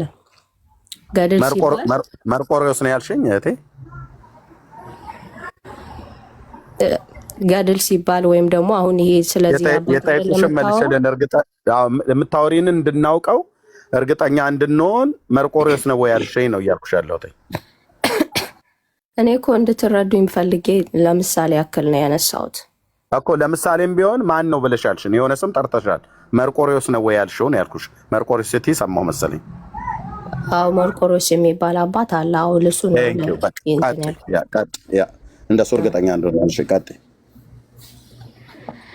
እና አሁን እነኚህ አባቶች ማለት ነው አባቶች ባደረጉት ነገር ሲኖሩ መቼም ብዙ ፈተና ያጋጥማቸዋል። ከጠላታቸው ከዲያብሎስ የሚያጋጥማቸው ፈተና አለ። ያንን ሁሉ ፈተና አልፈው ከዚህ ዓለም መቼም ያልፋሉ አይደለ? በዛ ውስጥ ሲኖሩ በፈተና ውስጥ ሲኖሩ እነሱ ደግሞ እንዴት አድርገው ያንን ፈተናውን ማለፍ እንደቻሉ፣ እንዴት አድርገው ምን እንደሰሩ፣ እንዴት እንደበቁ ታሪካቸው ይቀመጣል። ምክንያቱም እኛ እንማርበታለን ማለት ነው። ስለዚህ በዛ ፈተና ውስጥ በዛ ህይወታቸው ውስጥ ደግሞ ያደረጉት ነገር ካለ ታምራት ሊሆን ይችላል፣ ሌሎችም ያ ያደረጉት ነገር ይቀመጣል። በስዕል መልክ ወይም ሊሆን ይችላል፣ ተጽፎም ሊሆን ይችላል። ስለዚህ ያ ነገር ሲሳል ያ አባት ያደረገው ነገር አብሮ ይሳላል ማለት ነው። አሁን ይሄ እዚህ ጋር የምታዩት አሁን ጭራው ምናምን እያልክ የገለጽከው ይሄ ጥቁሩ እሳቸው እያመለኩት ወይም ደግሞ እኛ እያመለክ ነው አይደለም። እሳቸው አምልከውት አይደለም ወይም እኛ እያመለክ ነው እያለን አይደለም አሁን ማለት ነው። መርቆሬዎስ ያልሽኝ ይሄን ነው አይደል? እርግጠኛ እንደሆነ ነው። ለምሳሌ ያክል የጠቀስኩልህ ሁሉም አባቶች የራሳቸው የሆነ ገድል አላቸው። ገድል ደግሞ ማለት እኛ ኦርቶዶክሳውያን የምናምነው ገድል ስንል አንድ አባት በህይወቱ ሲኖር ያሳለፋቸው ነገሮች ተጽፎ እኛ እንድንማርበት የተቀመጠ ነገር ነው ብለን ነው የምናምነው። ከዛ አባት የምንወስደው። መልካም ጥያቄ እንጠይቅሽ። እንደ ምሳሌ ከጠቀሽው ላይ ጥያቄ እንጠይቅሽ። ይሄ መርቆሬዎስ ነው አይደል? ይሄ በእጁ የያዘው ምንድን ነው? ጦር ነው የያዘው። ይሄ የሚንጠባጠበው ምንድን ነው? ላይክ እንደ ደም ነገር መሰለኝ። ደም? የማን ደም ነው? አይ ቲንክ ሰውየውን ገሎት ነው። መቼ ነው የሆነው? በብሉይ ኪዳን ነው በአዲስ ኪዳን ነው? የምን የዚህ የገሉ ነው? አዎ መርቆሬዎስ ሰውየውን ገሎት ነው አይደል? በጦር ወቅቶት ገሎት ነው አይደል? ደግሞ የሚንጠባጠበው ይሄ በብሉይ ኪዳን የተደረገ ነው ወይስ በአዲስ ኪዳን የተደረገ ነው? በአዲስ ኪዳን። ምክንያቱም ጌታችን ሰማዕት ነው አይደል መርቆሬዎስ? አዎ ሰማዕት ነው። የአዲስ ኪዳን ሰማዕታት ሰውን እየገደሉ ነው አይደል ሰማዕት የሚሆኑት? በፍጹም እንደ መርቆሬዎስ የተጻፈም የለም ታሪክም የለም። ታዲያ መርቆሬዎስ ለምን ሰውየውን ገደለው? ደግሞ እየተንጠባጠበ እዚህ ጌታችን ኢየሱስ ክርስቶስ ካላስተማረ አንቺ ሰማዕት ነው ብለሽ ያልሽው ነፍሰ ገዳዩን ሰውዬ ይኸው ከነ ስዕሉ ጭምር እጅ ከፈንጅ እንደዚህ ተገኝታችኋል። ኡሊያኖስ የሚባለውን ሰው ነው እንደውም ገደለው ብላ ቤተክርስቲያኒቱ የጻፈችው። ከየት አመጣሽው? በጌታችን በኢየሱስ ክርስቶስ አስተምሮት፣ በቅዱሳት ሐዋርያት አስተምሮት ሲመዘነሽ ንገሪን። ኢየሱስ በአዲስ ኪዳን ሰማዕት ስትሆኑ ሰውን በጦር ባንካሴ እየወጋችሁ ግደሉ አላለም። ሐዋርያቱም እንደዚህ አላስተማሩ። እነሱም በሰዎች እጅ ጠፉ እንጂ በሰዎች እጅ ተገደሉ እንጂ በእነሱ እጅ ማንንም በጦር አልወጉም፣ ማንንም በጎራዴ ቆርጠው አልጣሉም። ስለዚህ እስኪ ተንተና አድርገሽ ንገሪን መርቆሬዎስ ብለሽ ያልሽው ማለት ነው። መቼም እንደዛ ሊሆን አይችልም። ታዲያ ምንድነው የዚህ ስዕል ትርጉሙ? እናንተ ከዚህ እንደምትማሩት በደንብ ጊዜ ወስደሽ ተናገሪበት። ጋይድ እንማርባቸዋለን ብለሽ ስላልሽ ማለት እንደ ምሳሌ የጠቀሽውን እስኪ በደንብ ሂጅበት፣ በደንብ አስፈተሽ። እሺ አመሰግናለሁ። አሁን ከዚህ አሁን ይሄ ስዕል ሲሳል ይሄ መርቆሬዎስ የሚባለው አባት በገድሉ ወይም ደግሞ ባሳለፈው የህይወት ጉዞ ውስጥ ያጋጠመው ነገር ነው አይደል የሚሳለው። ስለዚህ ከአንዱ ካጋጠመው ነገር ይሄኛው ነገር ተቀምጧል ማለት ነው። ምንድነው የተቀመጠው? ይሄ ስዕሉ አሁን የምታየው ስዕል በህይወት ውስጥ በጉዞ ውስጥ ካጋጠመው ነገር አንዱ ወሳኝ የሆነ ስለሆነ ተስሎ ተቀምጧል። ማን ነው ገዳይ? ማን ነው ተገዳይ? አሁን እዚህ ስዕል ላይ እንደሚታየው እኮ አሁን እኮ ገዳይ ነው አንችልም ማለት ነው። ማን ነው ገዳይ? ማን ነው ተገዳይ? ገዳይ ነው ሰማዕት የሚባል ወይስ ተገዳይ ነው ሰማዕት የሚባለው? ሰማዕት የሚባለው ተገዳይ ነው፣ ገዳይ አይደለም። ስለዚህ ሰማዕቱ ይሄኛው ሰውዬ እንጂ ይሄ አንቺ አባት ነው ብለሽ የምትይው መርቆሬዎስ አይደለም። መርቆሬዎስ ነፍሰ ገዳይ ነው፣ ይሄኛው ግን ሰማዕት ሆኗል ማለት ነው። በመጽሐፍ ቅዱስ ይሄንን እኮ ማለት አንቺ አይደለም በአንድ አባት ገድል ይቅርና በመጽሐፍ ቅዱስ ውስጥ ራሱ እኮ ብዙ የሞቱም የገደሉም ሰዎች ተቀምጠዋል።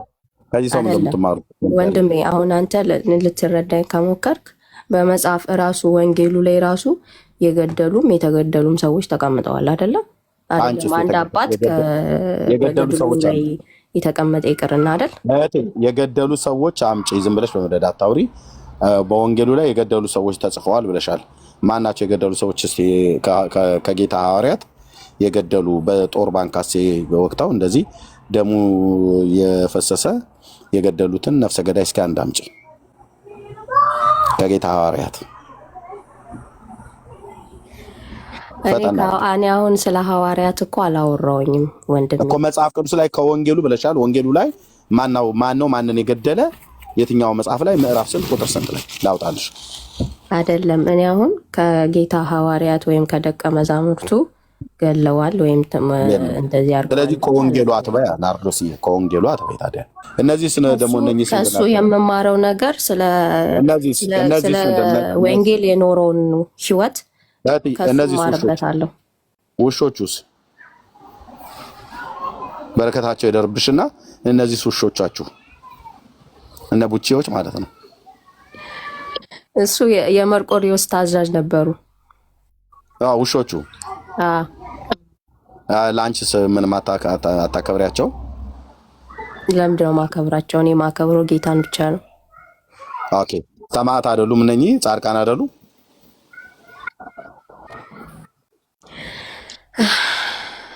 አይደሉም ወይ?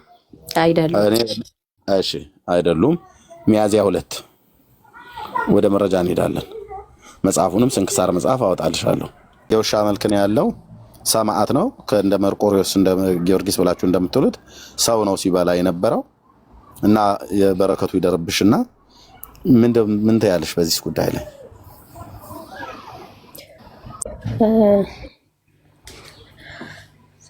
አሜን አላልሽም፣ ግን በረከቱ ይደርብሽ ብዬ ስልሽ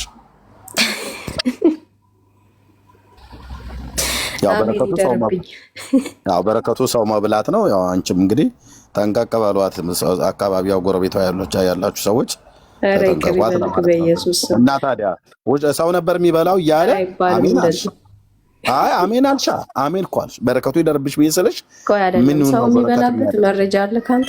ሰው የሚበላበት ይሄው መጽሐፉ ይላል። ላሳይሽ መጽሐፉን ብታሳየኝ ደስ ይለኛል በእውነቱ። ምክንያቱም ሰው የሚበላበት እንዴት ሊሆን ይችላል? ይሄንን እዚህ የተቀመጠውን አታምኚም? የትኛው?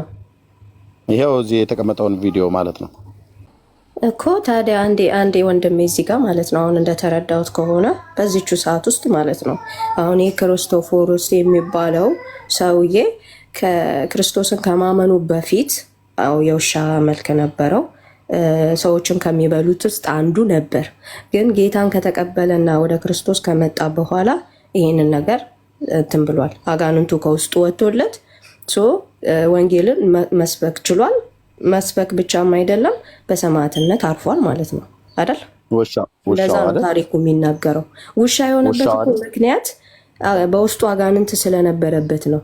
አጋንንት ደግሞ ይቀየራል አይደል? ኦኬ አጋንንት ሲቀየር ምን ያደርገዋል ማለት ነው? ኖ ይኸውልህ ወንድሜ፣ አሁን እሱ ጌታን ከመቀበሉ በፊት የነበረው እንትን ነው። ጌታን ከመቀበሉ በፊት ሰዎችን የውሻ ቅርጽ ነበረው። ሰዎችን ደግሞ እስከ መብላት የደረሰበት ነበር ማለት ነው። ግን በውስጡ አጋንንቱ ከወጣለት በኋላ ጌታን ከተቀበለ በኋላ ወንጌልን መስበክ ችሏል። መስበክ ብቻም አይደለም በሰማዕትነትም አርፏል ማለት ነው። ውሻው ነው አይደል የሚናገረው? ውሻው ነው አይደል ወንጌል መስበክ የቻለው? ኖ ይኸውልህ ጌታን ከመቀበሉ በፊት እኮ ውሻ መልክ ነበረው። ሰዎችንም ይበላል፣ እስከ መብላትም ደርሷል። ጌታን ከመቀበሉ በፊት በኋላ እኮ አይደለም፣ በፊት። ይሄ ምን መልክ ነው ያልኩት? ይሄ የምን መልክ ነው? ይኸውልህ አንዴ ፕሊስ አንዴ አድምጠኝ። ይኸውልህ መጀመሪያ ጌታን ከመቀበሉ በፊት የውሻ መልክ ነበረው። የውሻ መልክን ብቻም ሳይሆን ሰዎችን እስከ መብላት ይደርሳል ማለት ነው። ሰዎችንም ይበላ ነበር። ግን ጌታን ከተቀበለ በኋላ ክርስቲያን ከሆነ በኋላ ወንጌልንም ሰብኳል። እንደገና ደግሞ ሰማዕትም ሆኗል። ያ ከዛ በፊት የነበረው ታሪክ ነው። ይሄ የውሻ መልክ የነበረው ሰዎችንም እስከ መብላት የደረሰው ወይም የሚበላው ጌታን ከማግኘቱ በፊት የነበረ ታሪክ ነው። ስለዚህ ሙሉ ነገር ማወቅ ያስፈልገናል። አንድ ሀሳብ ብቻ ሳይሆን ከውስጡ መውሰድ፣ የታሪኩን አመጣጥና ሁኔታ መረዳትና ማወቅ ይጠበቅብናል ማለት ነው። ስለዚህ ምን እያለች ነው አሁን? እንግዲህ ማጠፊያው ሲቸግራት ይዋት ኖ እኔ ግልጹን እኮ ነው የምነግርህ። ላውራበት ሰማንሽ አይደል? አሁን እንዴት ማጠፊያው እንደሚቸግራት ይሁት። እንግዲህ እሷ በዚህኛው አንገን አላየችውም። እሺ ይሄ ሰውዬ ማን? ይሄ ውሻ ክርስቶስን ከተቀበለ በኋላ ነው አይደል ሰው የሆነው?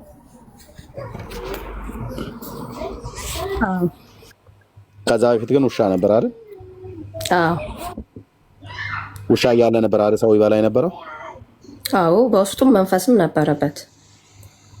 ይሄ አለባበስና ይሄንን መስቀል የያዘው ውሻ በነበረበት ሰዓት ላይ ነው ሊሆን ይችላል። ያው ጥያቄም በደንብ ገብቶሻል ማለት መልሽልኝ።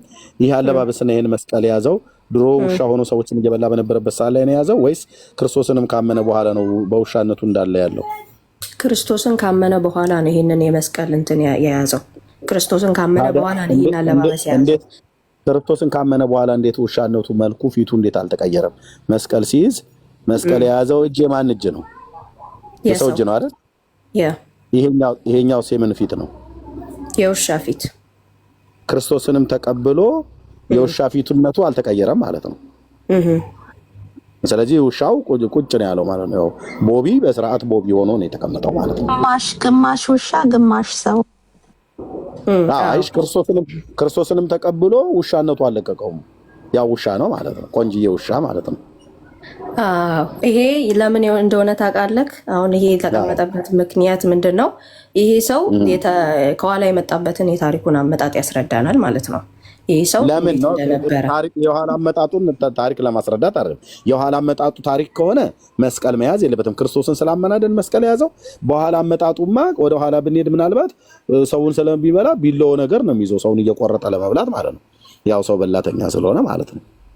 አንቺም ያው ክርስቶስን ከተቀበለ በኋላ ሰውን በላ የሚል ታሪክ አለ የለም አይደል? አይ ክርስቶስን ከተቀበለ በኋላ በላም አልበላም፣ አንደኛ ክርስቶስን ከተቀበለ በኋላ መስቀል ሲይዝ የሰው እጅ አለው አይደል?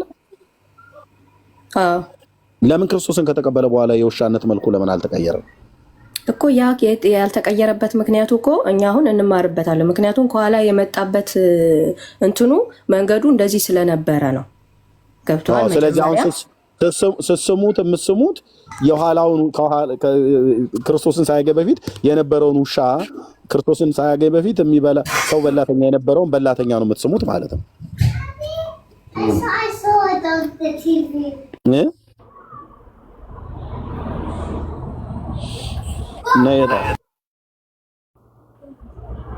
አይገርምም? ክርስቶስን ካመነ በኋላ ያለው ፎቶ ሳይሆን የተቀመጠው ክርስቶስን ከማመኑ በፊት የነበረው ነው።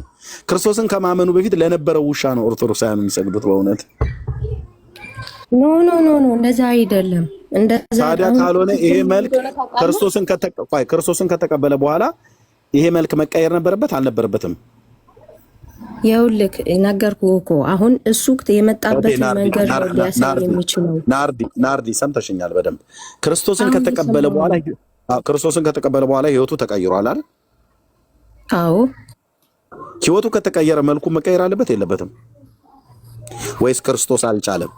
እኔ ህይወትን እንጂ መልክን አልቀይርም ብሎት ነው? በፍጹም ህይወቱ ቀይሮታል ብለሽ ካልሽ መልኩን ለምን አልቀየረውም? መጀመሪያ የመጣበትን መልኩን ለምን አልቀየረ? የኋላ ታሪኩ ምን ያደርጋል? በቃ የኋላ ታሪኩ እግዚአብሔር እኮ አይደለም መልክን ምን ለምን አልቀየረውም እኮ? ክርስቶስ እኮ ይችላል ሁሉን ነገር ማድረግ። ለምን አልቀየረውም ነው የምልሽ። ክርስቶስ ህይወቱን ቀይሮታል ብለሽ ካልሽኝ መልክነቱን ለምን አልቀየረውም? ረስቶት ሄዶ ነው? ሊሆን አይችልም። ካልሆነ ይሄ የውሻነት መልኩ የኋላ ታሪኩ ነው። ሰው እየበላ በነበረበት ጊዜ ነበረ ማለት ነው። እናንተ አሁን የምትስሙት ክርስቶስ የቀየረውን ክርስቶፎሮስን ሳይሆን ክርስቶስ ሳይቀየረው በፊት ሰው ይበላ የነበረውን ውሻ ነው እኮ የምትስሚው። ወጥዬ ቆንጆ ውሻ። ይሄ አሁን የቅርጽ እንደዚህ የውሻ መልክ ይዞ ሊቀመጥ የቻለበት ምክንያቱ እኛ እንዴት ሆኖ የህይወት ታሪኩን እንደመጣ ለመረዳት ነው። እንደዚህ እንደነበረ ለማወቅ ነው። እሱም በትርክት ደረጃ ታደርጋላችሁ እንጂ ስዕል አድህኖ ቆይ አንቺ እዚህ የውሻው ስዕል ቤትሽ አለ? የለም። ቅዱሳን ስዕላት እኮ ነው፣ ስዕል አድህኖ ነው እኮ ነገር። ሁሉም እኮ ቅዱሳን ስዕላት ለምን እንደምንገለገልበት እኮ ነግሬሃለሁ። ለማስተማር ነው እንጂ ከዛ የዘለለ ነገር የላቸውም። ብታገኙ ሀሳቡን ከዛ ከነሱ እንትን ለማለት ነው፣ ለመማር ነው። ኦኬ ገባኝ። አሁን የመድኃኒዓለም ቤት የነበረ ብለሻል። የማርያምን ፎቶ ቤት ሻለ አሁንም እሺ፣ የማርያምም አለሽ አይደል? አዎ አለኝ። የዚህ የውሻው አለሽ ቤትሽ? ቤትሽ የለኝም። እኔ ልግዛልሽ፣ ቤትሽ አስቀምጥሽው። ለማርያምም ትሰግጂ ለውሻውም ትሰግጃለሽ? ኖ እኔ እኮ የምሰግደው እኮ ለዛ ለስዕሉ ወይም ደግሞ ለተቀመጠው ነገር ሳይሆን ሀሳቡን ነው የምወስደው ከዛ ውስጥ ማለት ነው እኮ ሀሳቡ ወይም ደግሞ ነገር ሳይሆን ሀሳቡን ነው እንጂ ለዛ ለተቀመጠው ነገር አይደለም። ልክ ነው እኮ ገብቶኛል። አሁን ይህንንም እኔ ገዝቼ ልስጥሽ ወይ ነው ቤትሽ ልላክልሽ ወይ እያልኩሽ ነው። በአድራሻሽ ማለት ነው። በደንብ ፕሪንት ተደርጎ በፍሬም አድርጌ እልክልሻለሁ። ለሀሳቡ ማለት ምን ማለት ነው? ይሄ ውሻ ጌታን ከመቀበሉ በፊት ሰውን ይበላ ነበር። ለዛ ሰው ለሚበላው ሀሳቡ ነው የምሰግደው ማለት ነው። ኖ እኔ ለዚህ ለውሻው ልሰግድም አልችልም፣ ወደፊትም አልሰግድም፣ ሀሳብም የለኝም። ለምን ስዕላዱ ነው አይደል እንዴ? አሁን ይህንን እኔ የመቅዶኒዎስን እንትን ስመለከት ምን እንደነበረ እና ከዛ በኋላ የት እንደደረሰ እማርበታለሁ ሳየው ማለት ነው። መርቆሬዎስ እንመለስሽ። ውሻውን ታዩ። የውሻ ነገር ብዙ ሀገር ሊያጫርስ ይችላል። እንተው ያው በረከቱ ይደርብሽ ብዬ ስልሽ አሜን ብለሻል። የማን የውሻው ማለት ነው። በረከቱ ምን ነበር? ሰው መብላት ነበር። በረከቱ ምንድነው? ያ ጌታን ከተቀበለ በኋላ ሰማዕቱ ሆነ አይደለ? ናርዲ ውሻ ጌታን ተቀበለ ይባላል። እህቴ ናርዶስ ፕሊዝ። ኦኬ እድሜ የብዙ ሰው ጥያቄ ከታች ውሻው ነው ወይ ጌታን የተቀበለው ይሉሻል እኮ። ታዲያ እሱን እኮ ኖ ነገርኳችሁ እኮ። ይሄ ይሄ ውሻው የተባለው ክርስቶፎር የተባለው ጌታን ከመቀበሉ በፊት የውሻ መልክ ነበረው፣ ሰዎችንም ይበላ ነበር፣ በውስጡ መንፈስ ነበረ። ግን ጌታ ከተቀበለ በኋላ ያ መንፈስ ያ የውሻነት መንፈሱ ወጣለት። ከመውጣቱም አልፎ ደግሞ ወንጌልን ሰበከ፣ ሰማዕትም ሆነ። የቱ ጋር ነው እንደዛ የሚለው? የቱ ጋር ነው እንደዛ የሚለው? ገድሉ ላይ እኮ ይናገራል እኮ ይሄ ሰውዬ። ገድሉ ላይ ምዕራፍ ገድለ ክርስቶስ ፎሮስ አለ አይደለም። አሁን አንተ እንኳን አሁን በዚህች ባሰማኝ እንትን ውስጥ መልእክት ውስጥ ማለት ነው ራሱ እኮ ይናገራል። መጀመሪያ የነበረው ህይወት፣ ከዛ ደግሞ ቀጥሎ ጌታን ከመቀበሉ ገድለ ክርስቶስ ኖ ገድለ ክርስቶፎሮስ አለሽ ወይ? ክፍሉን እንድታሳይን ማለት ነው። ትልቁ ላይ አድርገሽ አለሽ ገድለ ክርስቶፎሮስ? ኧረ የለኝም። ታዲያ የት አይተሽ ነው ታዲያ ገድሉ ላይ ያለ ብለሽ ምትይ? ገድል እንዳለው እንኳን ራሱ ገድሉም የለሽም፣ ገድልም እንዳለም አታውቂም። ከየት አገኘሽው? ኖ የለም ማለት ወይ ጉድ! በቃ ያለ መረጃ እንዴት ነው የምትረዳኝ? ያለ መረጃ ነው የምታወሪው? እንደዛ አይደለም። ቆይ አንድ ጊዜ አድምጠኝ። መርቆሬዎስ ላይ አይደለ እንትን ያልከው ስለ ውሾቹ የተናገርከው? ስለዚህ መርቆሬዎስ ደግሞ ገድል አለው። እህቴ በመጀመሪያ ስለ ውሻው የሚያወራው አታውቂው፣ በስም እንኳን አታውቂያቸውም። የውሻው ክርስቶፎሮስ ነው፣ ይሄኛው መርቆሬዎስ ነው። ኦኬ፣ ቅድም የምናወራ የነበረው ክርስቶፎሮስ ነው የሚባለው። ስለዚህ ክርስቶፎሮስ እና መርቆሬዎስን እንኳን ራሱ አለየሻቸው ማለት ነው። እሺ መርቆሬዎስ ብለሽ እሺ ክርስቶፎሮስ ብለሽ ያልሽውን ታዩና መርቆሬዎስ የተባለው ከሱ የሆነ ነገር እንደ ምሳሌ ብለሽ የጠቀሽው አለ። ከዚህ ሰው እንደምትማሪው አሁን ለአንቺም እንደሚቀርልሽ እሱ ሰው እንደገደለ አንቺም ሰውን መግደል ነው አይደል? ኖ በፍጹም ሊሆን አይችልም። እሺ መርቆሬዎስ ሰው ገድሏል አይደል? እዚህ ጋር ክርስቶስ ግደሉ ነው፣ ጠላቶቻችሁን ግደሉ ነው ያለው ወይስ ጠላቶቻችሁን ውደዱ ነው ያለው? ጌታችን ጠላቶቻችሁን ውደዱ ነው ያለው። መርቆሬዎስ ጠላቱን ምን እያደረገ ነው? እዚህ ጋር የሚታየው እኮ ይሄ አሁን እዚህ ጋር የተቀመጠበት መልእክት አለው። መርቆሬዎስ ጠላቱን ምን እያደረገ ነው የሚታየው? ሰውየውን ገሎታል ኦልሬዲ። ክርስቶስ አትግደሉ ብሏል። መርቆሬዎስ ግን ገሎታል። መርቆሬዎስ የክርስቶስን ሕግ ፈጽሟል? አዎ ፈጽሞም ነው ሰማዕትነት የሆነው። ስለዚህ ክርስቶስ ሰዎችን ግደሉ ብሏል ማለት ነው። ክርስቶስ ሰዎችን ግደሉ አላለም። ግን ሰዎችን ግደሉ ካላለ መርቆሬዎስ ሰውየው ለምን የገደለው? እኮ የራሱ የሆነ መልእክት አለው አልኩ እኮ። የራሱ መልእክት ካለው የጌታን መልእክት አይደለም የሚቀበለው ማለት ነው። ስለዚህ እዩ፣ ልብ በሉ፣ ክርስቶስ ሰዎችን ግደሉ አላለም። ልብ በሉ፣ በኦርቶዶክስ የሚሰጠውን ትምህርት ክርስቶስ ሰዎችን ግደሉ አላለም። ጠላቶቻችሁን ውደዱ ነው ያለው። እንደዛ መረዳት እሺ፣ አንዴ አይደለም ሲጀመር። አንዴ ቆይ፣ እሺ፣ አንዴ ወንድምነት ዳኒ ያለህ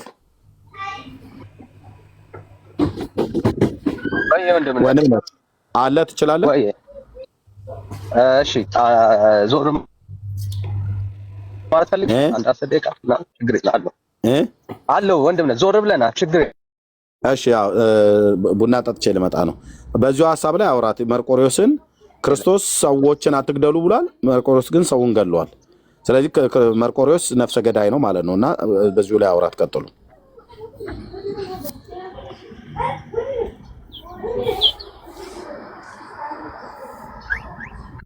እዛ ብለን እኮ መረዳታችን ትክክል አይደለም። ሲጀመር መልእክት ባይኖረው የሆነ ነገር ሰዎችን ሊያስተምር የሚችል ነገር ኑሮ ቤተክርስቲያናችን በዚህ መልኩ ልታስቀምጠው አትችልም። ወንድምነት የሰማችሁኝ ከሆነ ማለት ነው። ወይ ዳንዬ ሰማሻለሁ? እሺ ዞር በል ችግር የለም። ቀጥል። እሺ ትሰማለህ ወንድሜ? እሺ ናርዶሴ፣ ስለዚህ ምንድነው እያልሽን ያለሽው? አሁን ከህይወቱ የማትማሪው ነገር ከሌለ በምን ሁኔታ ነው እንደው ቅዱስ ነው አለ እንጂ መማረው ነገር አለ ብያለሁ እኮ። ሰው መግደል ነው ኖ ይኸውልህ፣ የተቀመጠበት መልእክት አለው። እሱ አሁን የተማርኩበት እንዴት አድርጎ በህይወቱ ሲኖር እንዴት አድርጎ ጌታን እንዳገለገለ እንዴት አድርጎ ክርስትናውን በምን መንገድ ጠብቆ በምን መንገድ ጠላቱን ዲያብሎስን አሸንፎ እሱም ብቻም ሳይሆን ለሰማዕትነት እንዴት አድርጎ እንደበቃ ይሄን ማርበት። ሰው በመግደል ነው ሰማዕትነት? ኖ ሰማዕትነት ሰው በመግደል አይደለም። ጌታም ግደሉ አይልም በአዲስ ኪዳን። ታዲያ ለምን ገደለ እሱ እንጂ ግደሉ አይልም። ታዲያ ለምን ገደለ ታዲያ እሱ? ሰው የሚገል ሰው ኃጢአተኛ ነው፣ ኃጢአት ነው። ታዲያ ለምን ገደለ ታዲያ እሱ? እኮ የራሱ የሆነ መልእክት አለው እዛ ጋር። ያ ነገር ምንድነው? ያ መልእክቱ ንገሪን እስቲ፣ እኛ ምን እንድንቀበለው መልእክቱን ንገሪን እስቲ።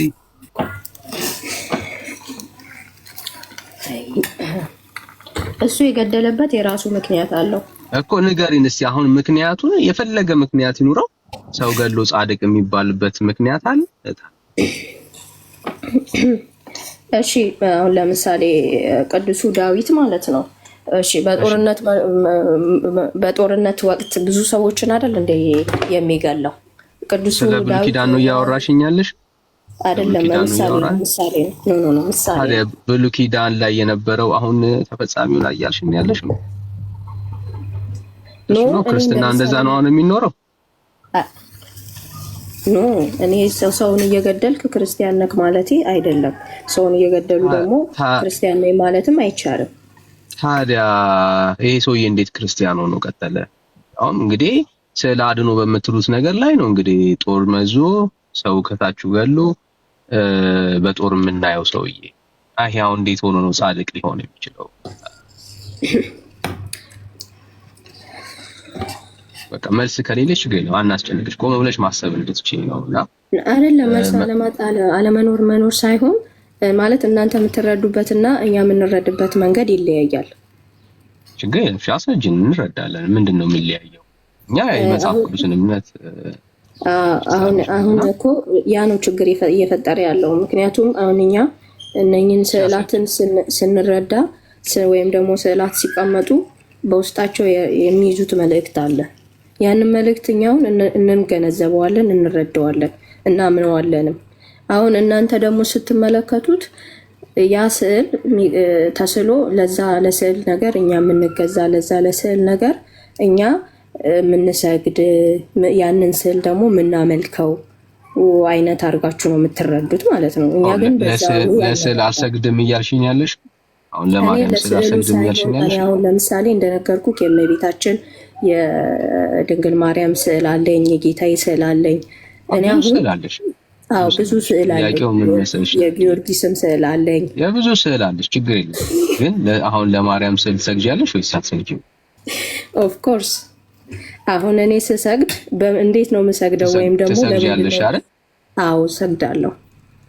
አሁን እንድንረዳዳ እንደ አንድ ክርስቲያን እምነቱን በመጽሐፍ ቅዱስ ላይ የመሰረተ ሰው ነው አይደል? አዎ። እስቲ አሁን ከመጽሐፍ ቅዱስ ውስጥ ለስዕል ስገዱ የሚል እስቲ ማስረጃ ያስችል። ከመጽሐፍ ቅዱስ ውስጥ አሁን አንተ ስግደትን እንዴት በምን መልኩ ነው የምትረዳው? አሁን ለምሳሌ ስግደት ሲባል አንቺ በተረዳሽው ይገባኛል። ዶንት ወሪ ስለኔ እኔ የጠየኩሽ አሁን ለስዕል ስገዱ የሚል ማስረጃ ያስችል። አሁን ለምሳሌ እኔ አሁን ለስዕል ስገዱ አትስገዱ የሚል ሳይሆን አሁን እኔ አሁን ስሰግድ አሁን ስግደት ሁሉ አምልኮ አይደለም። እኔ አሁን አምልኮ ነው አምልኮ አይደለም ምናምን እንመጣ። አሁን አይ መጀመሪያ እኮ ስለ ናርዲኛ ስግደት አይደል የጠየቀኝ? እንድንረዳው አይ ስለ ስግደት ለስዕል እኮ ስዕሉ እኮ ገባኝ። ስለ ስዕሉ እኮ አይደለ የጠየቀኝ? እኔ አሁን ይኸውልህ ለስዕል መስገድ መጽሐፍ ቅዱሳዊ ከሆነ እስቲ ማስረጃ ስጭኝ። ይገባኛል። የክብር ስግደት ነው አይደል የምትይኝ? አይደል? በቃ ግድ የለም። የክብርም ስግደት ቢሆን ለስዕል ስገዱ የሚል ማስረጃ ስጭኝ እስቲ። ስዕል አክብሩ የሚል ማስረጃ ስጭኝ። አሁን እሺ፣ አሁን እኔ አሁን ደጋግሜም እየተናገርኩኝ ነው። ስዕል ሲሳል የራሱ መልእክት አለው። በውስጡ ደግሞ የያዘውን መልእክት በማሰብ ነው እኔ አሁን ልሰግድም መስገድም ላለመስገድም የምችለው ማለት ነው። ችግር የለም። ለፈለግሽው አሁን በይው። እኔ አሁን ጥያቄው ምንድነው ናርዲ፣ ለስዕል የክብር ስግደትም ቢሆን ስገዱ የሚል ማስረጃ ስጭኝ። የክብር ስግደትም ቢሆን ስገዱ የሚል ማስረጃ፣ ለስዕል ስገዱ የሚል ማስረጃ ስጭኝ። ኦኬ። አሁን ለምሳሌ የቅዱሳን ስዕላትን ስገዱ የሚለው ራእይ ላይ አለ። እስቲ አንቺ ራእይ ላይ ዮሐንስ ሰግዷል። መላእክቱ ለመላእኩ ዮሐንስ ለስዕል ሰገደ። ለስዕል ሰገደ ሳይሆን አሁን እኛ ለምሳሌ መጽሐፍ ቅዱስ ውስጥ የሚቀመጡ ሀሳቦችን በመውሰድ በስዕላት መንገድ እናስቀምጣቸዋለን አይደለም? ያንን አሁን በሀሳብ ደረጃ ስላስቀመጣቸዋቸው ሳይሆን የጠየቁ ለስዕል የሰገደ ሰው እግዚአብሔር ቃል ወይ ደግሞ ስገዱ ተብሎ የተነገረን የመጽሐፍ ቅዱስ ማስረጃ የጠየቁሽ። ኦኬ። እኔ አሁን ለስዕሉ አይደለም ምን ያው የምሰግደው ስዕሉ ላይ ስላለው ሀሳብ ጨረስን እኮ። ቅድም ለስዕል ሰግዳለሁ ብለሽኛል እኮ። ስዕሉ ላይ እኔ አሁን ስዕሉን እያመለኩት ወይም ለስዕሉ እየሰገድኩ ሳይሆን ስዕሉ ላይ ስለተቀመጠው ሀሳብ ለዛ ነው። እንደዛማ ናዲ ችግር የለም። እንደሱ ማቀልልሻለሁ እንድትጨነቂ ስለማልፈልግ ነው። ስዕል ላይ ለቀረበ ሀሳብ ስገዱ የሚል ማስረጃ ስጭኝ። ችግር የለም። እሱም ቢሆን ይስማማኛል። እሺ አሁን እሺ ያንን ካልክ አሁን ለምሳሌ የጌታችን እንትኑ አለ አይደለ? ይሄ እሱ የተቀመጠ የሾህ አክሊሉ ሁሉ ነገር አለ አይደለ? ለዛ ነገር እኔ አሁን አምልኮ ሰጣለሁ፣ እሰግዳለሁ። እኔ አሁን አንቺ እንደምትሰጪማ እኮ አወራን። አሁን ለምትዩ ነገርም እንደው በሀሳብ ደረጃ ላይ የተቀመጠ ነገርም ስገዱ የሚል ካለሽ ማስረጃ አንቺ ችግር የለም። እንደሌለሽ ላሳይሽ ነው። እንደዚህ በጣም ወርጄ ማውራሽ መጽሐፍ ቅዱስ ውስጥ የሌለ ትምህርት ወይ ኦርቶዶክስ ቤተክርስቲያን እንደምትማሩ ላሳይ ስለፈለኩኝ ለሐሳቡ ራሱ አለ የምትይ ከሆነ ማስረጃችን ችግር የለም። አይደለም ይኸውልህ፣ አሁን እኔ ቅድም ለመናገር እንደሞከርኩት መጽሐፍ ቅዱስ ሲጀመር ኦርቶዶክስ ውስጥ መጽሐፍ ቅዱሳዊ ያልሆነ ነገር የለም። ሁሉም መጽሐፍ ቅዱሳዊ ናቸው። አስተምሮት ነው እየጠበኩሽ ነው ያለው። ደግሞ ሌላ ቦታ ላይ ደግሞ እንሄዳለን። ዳኒ የሚጠይቅሻት ናገልጸ ሌሎቻችሁ ቴንክ ዩ ጋይስ ተባረኩ። እሺ አፍጥኙ ናዲ፣ በጉጉት እየጠበቅንሽ ያለን እኮ ከሌለ የለም ስትይኝ በቃ ትገላጊያለሽ ማለት እንዳትጨነቂ ነው። እንደዚህ በጣም እያቀለልን እየጠየቅንሽ ያለ ነው። ለዛ መጨነቅ አለመጨነቅ ወይም መኖር አለመኖር አይደለም። እኔ አሁን ልትረዳኝ ካለ ስጭኝ፣ እኔ እረዳሻለሁ። በቃ አሁን ሀሳቡ ነው አልሽኝ፣ እኛ ለሀሳቡ ነው አልሽኝ። ለሀሳቡ ራሱ ስገዱ የሚል ማስረጃ ያስችል ችግር እኮ አክብሮት መስገድ መጸለይ አይቻልም እንዴ? ካለ ስጭኝ አለ ብለሽኝ፣ ከዛ በኋላ ደግሞ እናወራለን። አለ ብለሻል፣ ካለ ስጭኝ ችግር እንቀበልሻለን። በጉጉት እየጠበቅንሻለን። አሁን ለምሳሌ አንተ አሁን ለአምላክ አትሰግድም? ለምታመልከው አምላክ እኔ የለኝም መልስ በይኝና ስለኔ አምላክ ደግሞ እነግርሻለሁ። ችግር የለም ናት። እንዳለሽ ግን እንዲሰማሽ ስለማልፈልግ ነው እንደዚህ ማለት ነው። እንዳለሽ እንድትኖር ያልፈልግም። አይሽ ይሄ ልምምድ አሁን በእግዚአብሔር ቃል ውስጥ የሌለ ነው። ለዛ ነው የተጨነቅሽው። የፈለገ ዙሪያ ጥምጥም እንደፈለገ ለማቅለል ብትሞክሪ ከስዕል ጋር በተያያዘ ቤተክርስቲያኒቷ ገደል ከታችኋል፣ ስታለች ቤተክርስቲያን። አንድም በሀሳብ ደረጃ ይሁን ተቀረጸ ደረጃ ቢሆን የክብር በሉት የምንም በሉት መጽሐፍ ቅዱስ ውስጥ የሌለ ልምምድ የለም። መጽሐፍ ቅዱስ ውስጥ የለም እንደዚህ አይነት ሀሳብ። በሌለ ነገር ነው እየኖራችሁ ያላችሁት። መጽሐፍ ቅዱስ እንደውም ለተቀረጸ ምስል አትስገር ነው። በሀሳብ ደረጃ አይደለም፣ በምንም ደረጃ የላትም ኦርቶዶክስ ቤተክርስቲያን ለስዕል ማስረጃ ማለት ነው። እና በከንቱ ዘመንሽን አትጨርሽታል። ለእግዚአብሔር ሀሳብ ተገዢ። መጽሐፍ ቅዱስ ውስጥ የሌለ ትምህርት ነው እየተከተልሽ ጥያቄ ካለሽ ግን ልጠይቂኝ ትችያለሽ። ታል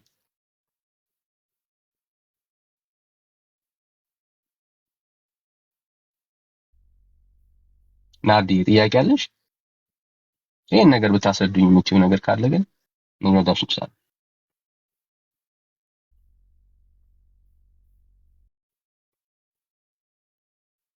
እሺ ጥያቄ የላትም ናዲ። እሺ እሺ አለሽ ጥያቄ?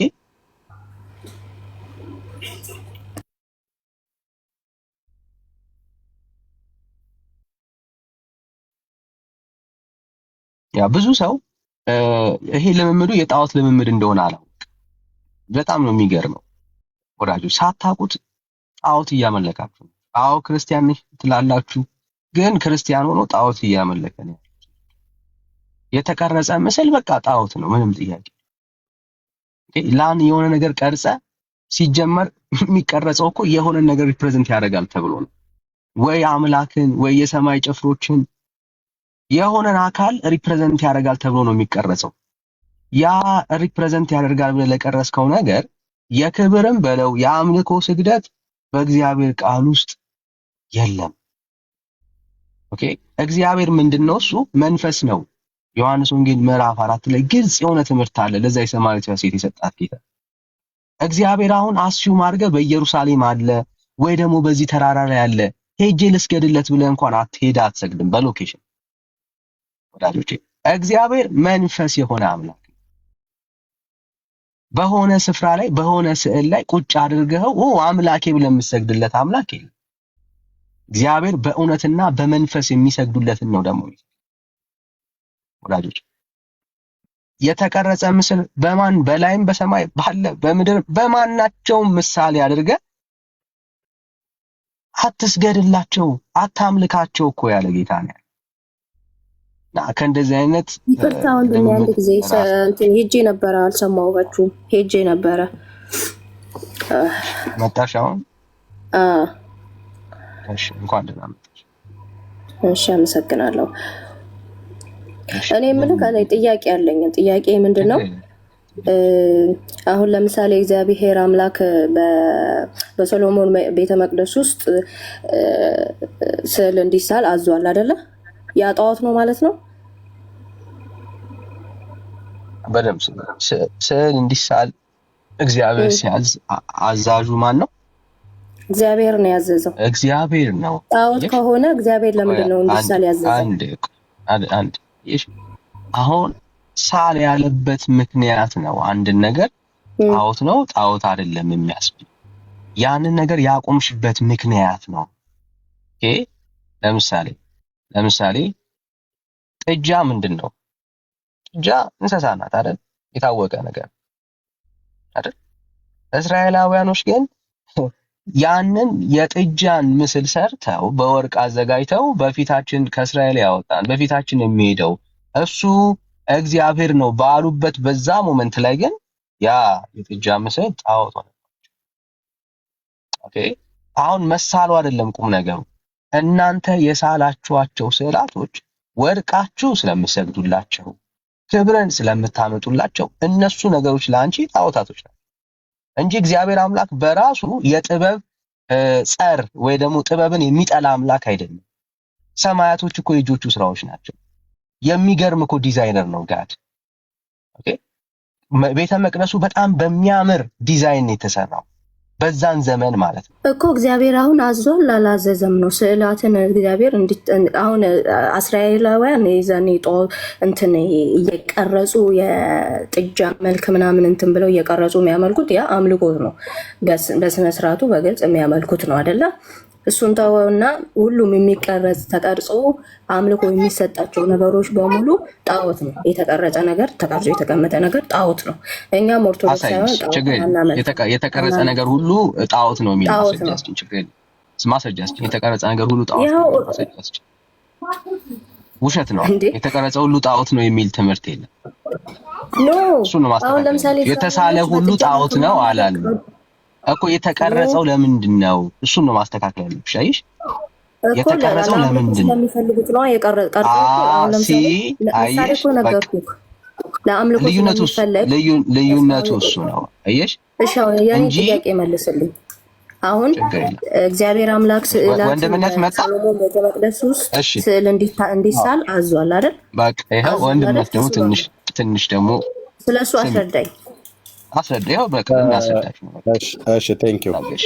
ምንድነው ድጋሚ አንዴ ጥያቄሽን በትክክል ልሰማው። አሁን እሱ ጣዖት ስዕላት በሙሉ ጣዖት ናቸው ብሎኛል አይደለም? ጣዖት ናቸው ካሉ በሶሎሞን ቤተ መቅደስ ውስጥ እግዚአብሔር ስዕል እንዲሳል አዟል።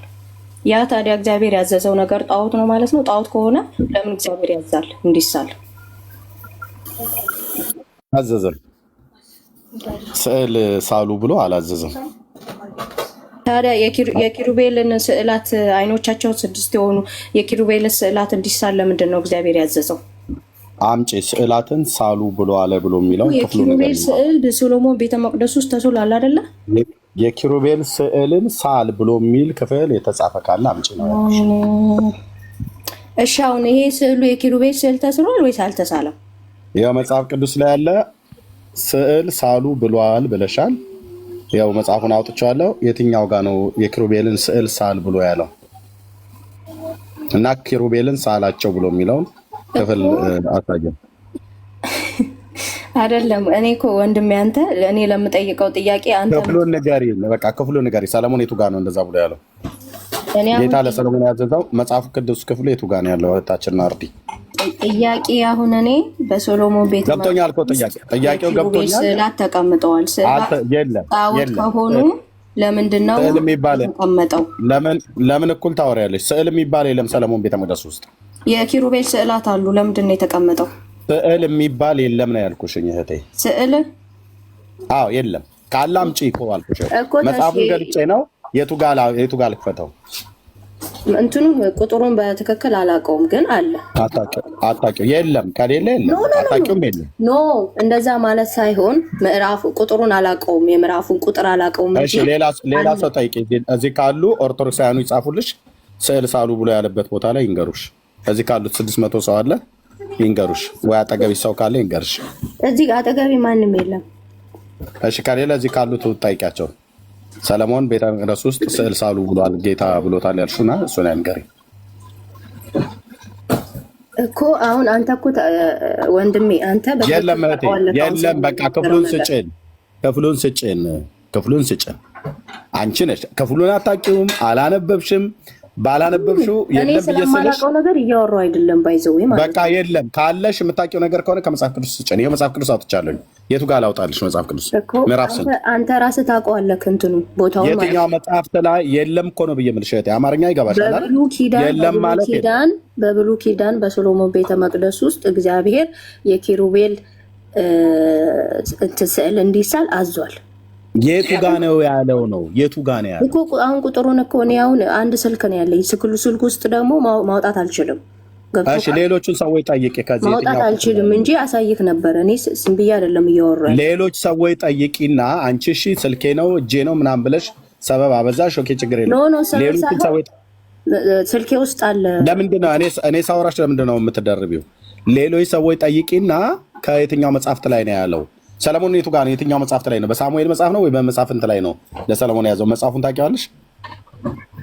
ወይ ጉድ! አንተ አሁን እኔ ስለማወራው ነገር በትክክል ነው የምታውቀው፣ ግን እንትን ማለት አትፈልግም። ለዛ ነው አይደለም? እሺ እንግዲህ እዚህ ትውልድ ፊት እንድታፍሪ እንደዚህ ያወጣልሻለሁ ማለት ነው። እሺ አውጣው። ታውቀዋለህ አይደል? ቦታውን ሁሉ ታውቀዋለህ፣ ግን ለምን እንትን እንደምትል አላውቅም እህቴ። አሁን እዚህ ትውልድ ፊት ለማፈር አይደል የፈለግሽው? ችግር የለውም። እኔ መማር ስለምፈልግ ችግር የለውም። ለምን አፍራ? አይ ለመማርማ ከሆነ እማርበታለሁ። ለሚያሳፍር ነገር ምንም የለም። ለመማርማ ከሆነ በስርዓት ለመማማርማ ከሆነ እሺ፣ ከወርቅ የተሰሩትን ኪሩቤሎቹን አይደል የፈለግሽው? እሺ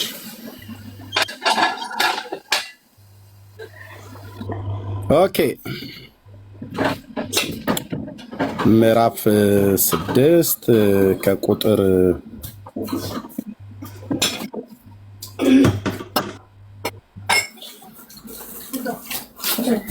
እሺ። ሰለሞንም ይኸው ቤቱን ሰራው ፈጸመውም ይላል። በምን ሰራው ይላል? እያየሽ ነው። የቤቱንም ግንብ በውስጥ በዘንባባ ሳንቃ ምን አለው ነው የሚለው?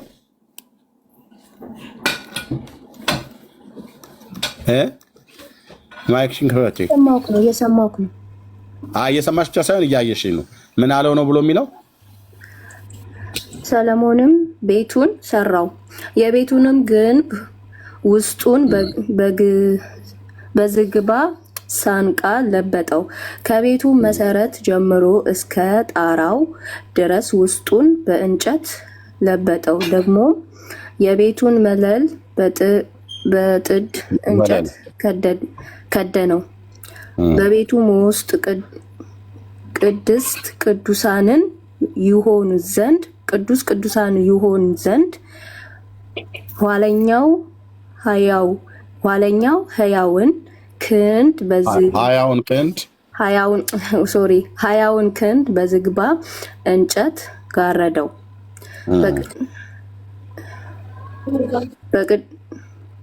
በቅድስተ ቅዱሳኑ ፊትም ያለውን መቅደስ እኔን ተከታተይኝ። ይሄ የሚገልጸው ስለ ቤቱ አሰራር ነው አይደለ?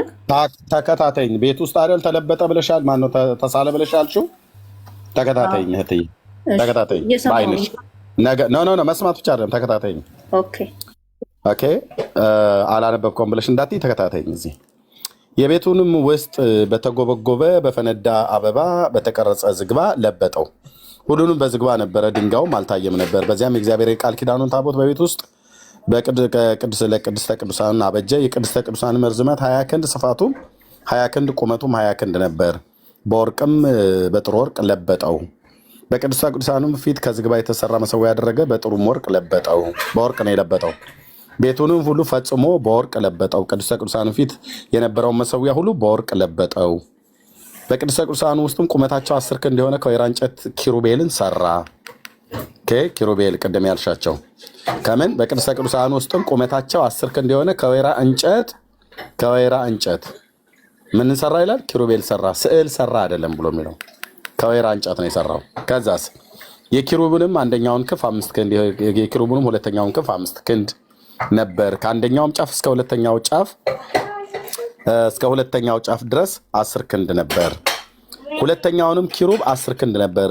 ሁለቱ ኪሩብ አንድ ልክና አንድ መልክ ነበረው። የአንዱም ኪሩብ ቁመት 10 ክንድ ነበር። የሁለተኛውም ኪሩብ እንዲሁ ነበር። ኪሩቤልም በውስጠኛው ቤት አኖራቸው። የኪሩቤልም ክንፎቻቸው ተዘርግተው ነበር። የአንዱም ክንፍ ኪሩብ የአንደኛውን ክንፍ ይነካ ነበር። የሁለተኛውም ክንፍ ኪሩብ ሁለተኛውን ግንብ ይነካ ነበር። የሁለቱም ክንፎች በቤቱ መካከል እርስ በርሳቸው ይነካኩ ነበር። ኪሩቤልንም በወርቅ ለበጣቸው ይላል። ኦኬ ኪሩቤሎችን በምን ሰራ? እሺ አንብቢው እህታችን፣ ይሄን አንብቢው። በቅድስት ቅዱሳን ውስጥ ቁመታቸው 10 ክንድ የሆነ ከወይራ እንጨት 2 ኪሩቤልን ሰራ። ከወይራ እንጨት ምን አለ? 2 ኪሩቤልን ሰራ። ኦኬ እነዛን 2 ኪሩቦች ምን አላቸው? ከወይራ እንጨት የተሰሩትን ኪሩቦች በምን ለበጣቸው? በወርቅ። መለበጥ ማለት መሳል ማለት ነው። መለበጥ ማለት መሳል ላይሆን ይችላል። አይደለም። ከወይራ እንጨትስ ሲሰራቸው በስዕል ላይ ሳላቸው፣ በቆዳ ላይ ሳላቸው ነው የሚለው ወይስ ከወይራ እንጨት ተቀርጾ ነው ኪሩቤሎች የተሰሩት? ከወይራ እንጨት ተቀርጸው ነው የተሰሩት። ስዕል የት አለ ታዲያ? አንቺ ኪሩቤሎችን ስዕል ሳላቸው ብለሻል። ከየት አምጥተሽ ነው እኮ ታዲያ? ግድግዳው ላይ አይደል የተቀመጡ? ከየት አምጥተሽ ነው? ከየት አምጥተሽ ነው እህቴ? ይሄ ግድግዳው ላይ ነው አይልም። ከወይራ እንጨት ነው። የወይራ እንጨት ማለት ራሱን ይቻላል። ከወይራ እንጨት ቤተ መቅደሱ አልተሰራም። የተሰራው አይሽ መጽሐፍ ቅዱስን ስለማታነቢ ያነበብኩት ሰው ልንገርሽ እህቴ፣ ኪሩቤል የተሰሩት ከወይራ እንጨት ነው። ቤቱ ግን የቤቱ ውስጠኛው ክፍል የተለበጠው ከዝግባ እንጨት ነው። በዝግባው እንጨት ላይ በወርቅ ተለብጧል። የቤቱ ግድግዳ ማለት ነው። ከዝግባ እንጨት ሰራውና በወርቅ ለበጠው። በሊባኖስ ዝግባ ሰራና በወርቅ ደግሞ ግድግዳውን ለበጠው ማለት ነው። ኪሩቤሎቹ ግን የተሰሩት ከግራር እንጨት ሳይሆን ታቦቱ ከግራር እንጨት የቤተ መቅደሱ ውስጠኛው እና ውጭውም በሊባኖስ ዝግባ እንጨት ከተሰራ በኋላ ኪሩቤሎቹን ከወይራ እንጨት ነው የሰራቸው። የወይራ እንጨት ማለት ራሱን የቻለ ማለት ነው። ስለዚህ ከወይራ እንጨት ተፈልፍለው ተቆርቁረው ነው የተሰሩት። ምኖቹ? ኪሩቤሎቹ ተቀርጸው ማለት ነው። ኪሩቤሎቹ ልብ በሉ ከወይራ እንጨት ነው የተቀረጹት። እነዛ 2 ኪሩቤሎች በስርዓት በትእዛዝ ከወይራ እንጨት ተፈልፍሎ በመሰርሰሪያ ነገር በመቆርቆሪያ ነገር ተፈልፍሎ ነው የተሰራው። ከዛስ ያንን በወርቅ ለበጠው ማለት ነው። ስዕል ብሎ የሚለይት አለ እህትዬ። ሰለሞን ቅድም ስዕል ስሏል። በቤተ መቅደሱ ስዕል ስሎ ነበረ ብልሻርሹ የት አለ ስዕል ብሎ የሚለይ ያለው? በወርቅ ለበጠው ነው የሚለው። ግድግዳውን በወርቅ ለበጠው፣ ሁሉንም በወርቅ ለበጠው ነው የሚለው። ኪሩቤሎችን ከግራር እንጨት ሳይሆን ከወይራ እንጨት ሰርቶ በወርቅ ለበጣቸው ይላል። የት አለ ስዕሉ ታዲያ እህቴ? ለዚህ ነበር አይሽ ቅድም የለም አታውቂውም። አይ ታውቀዋለህ አልሽኝ። እኔማ በደንብ የአምላኬን ቃል አውቃለሁ። የቱ ጋር ምን እንደሚል አውቃለሁ። የቱ ጋር ምን እንደሚል አውቃለሁ። የአምላኬን ቃል መጽሐፍ ቅዱስን ሙሉ በሙሉ ማለት ነው። የቱ ጋር ምን እንደሚል ማለት ቆንጆ ሸግ አድርጌ ነው የማውቀው። ለምን? አምላኬ ኢየሱስ ክርስቶስ ለዘላለም ስሙ ይባረክ። ቁጭ ብዬ እንዳነብ ስላደረገኝ ጸጋን ስላበዛልኝ ወንድሞቼ ጴንጤዎቹን ማብጠይቃቸው ያውቃሉ የቱ ጋር እንደሚል ምን እንደሚል ማለት ነው። ለዚህ ነው ስዕል ሳለ። አሁን ለምሳሌ ታዲያ አሁን ኪሩቤልን በወርቅ እንጨት የት አለ? በመጀመሪያ ያለ ስዕል ሳለ ብሎ የሚል አለ። ቅድም ትከራከርኝ ነበር አለ ወይ? ኪሩቤልን በወርቅ እንጨት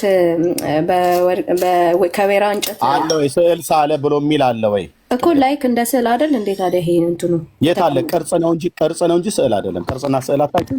ስዕል በወረቀት ላይ በቆዳ ላይ ኦኬ፣ እንደዛ ነው የሚሳለው። እሺ፣ ስዕል በቀለም ነገር ተበጥብጦ በወረቀት ላይ ወይ በቆዳ ላይ ወይ በጨርቅ ላይ የሚደረግ ነው ስዕል የሚባለው ማለት ነው።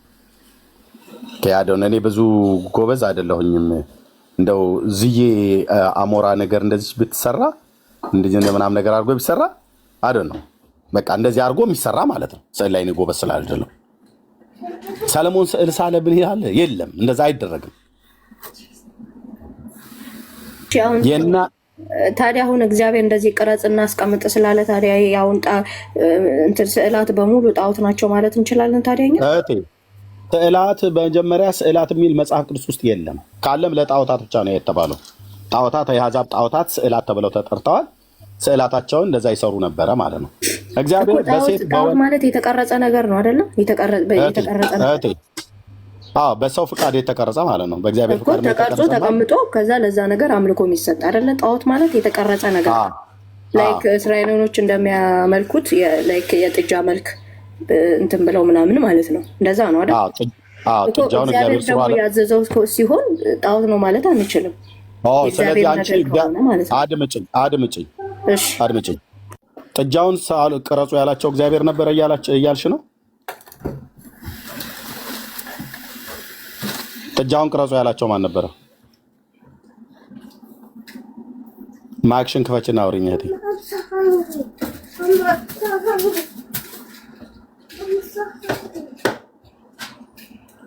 ማይክሽን ክፈችና አውሪኝ።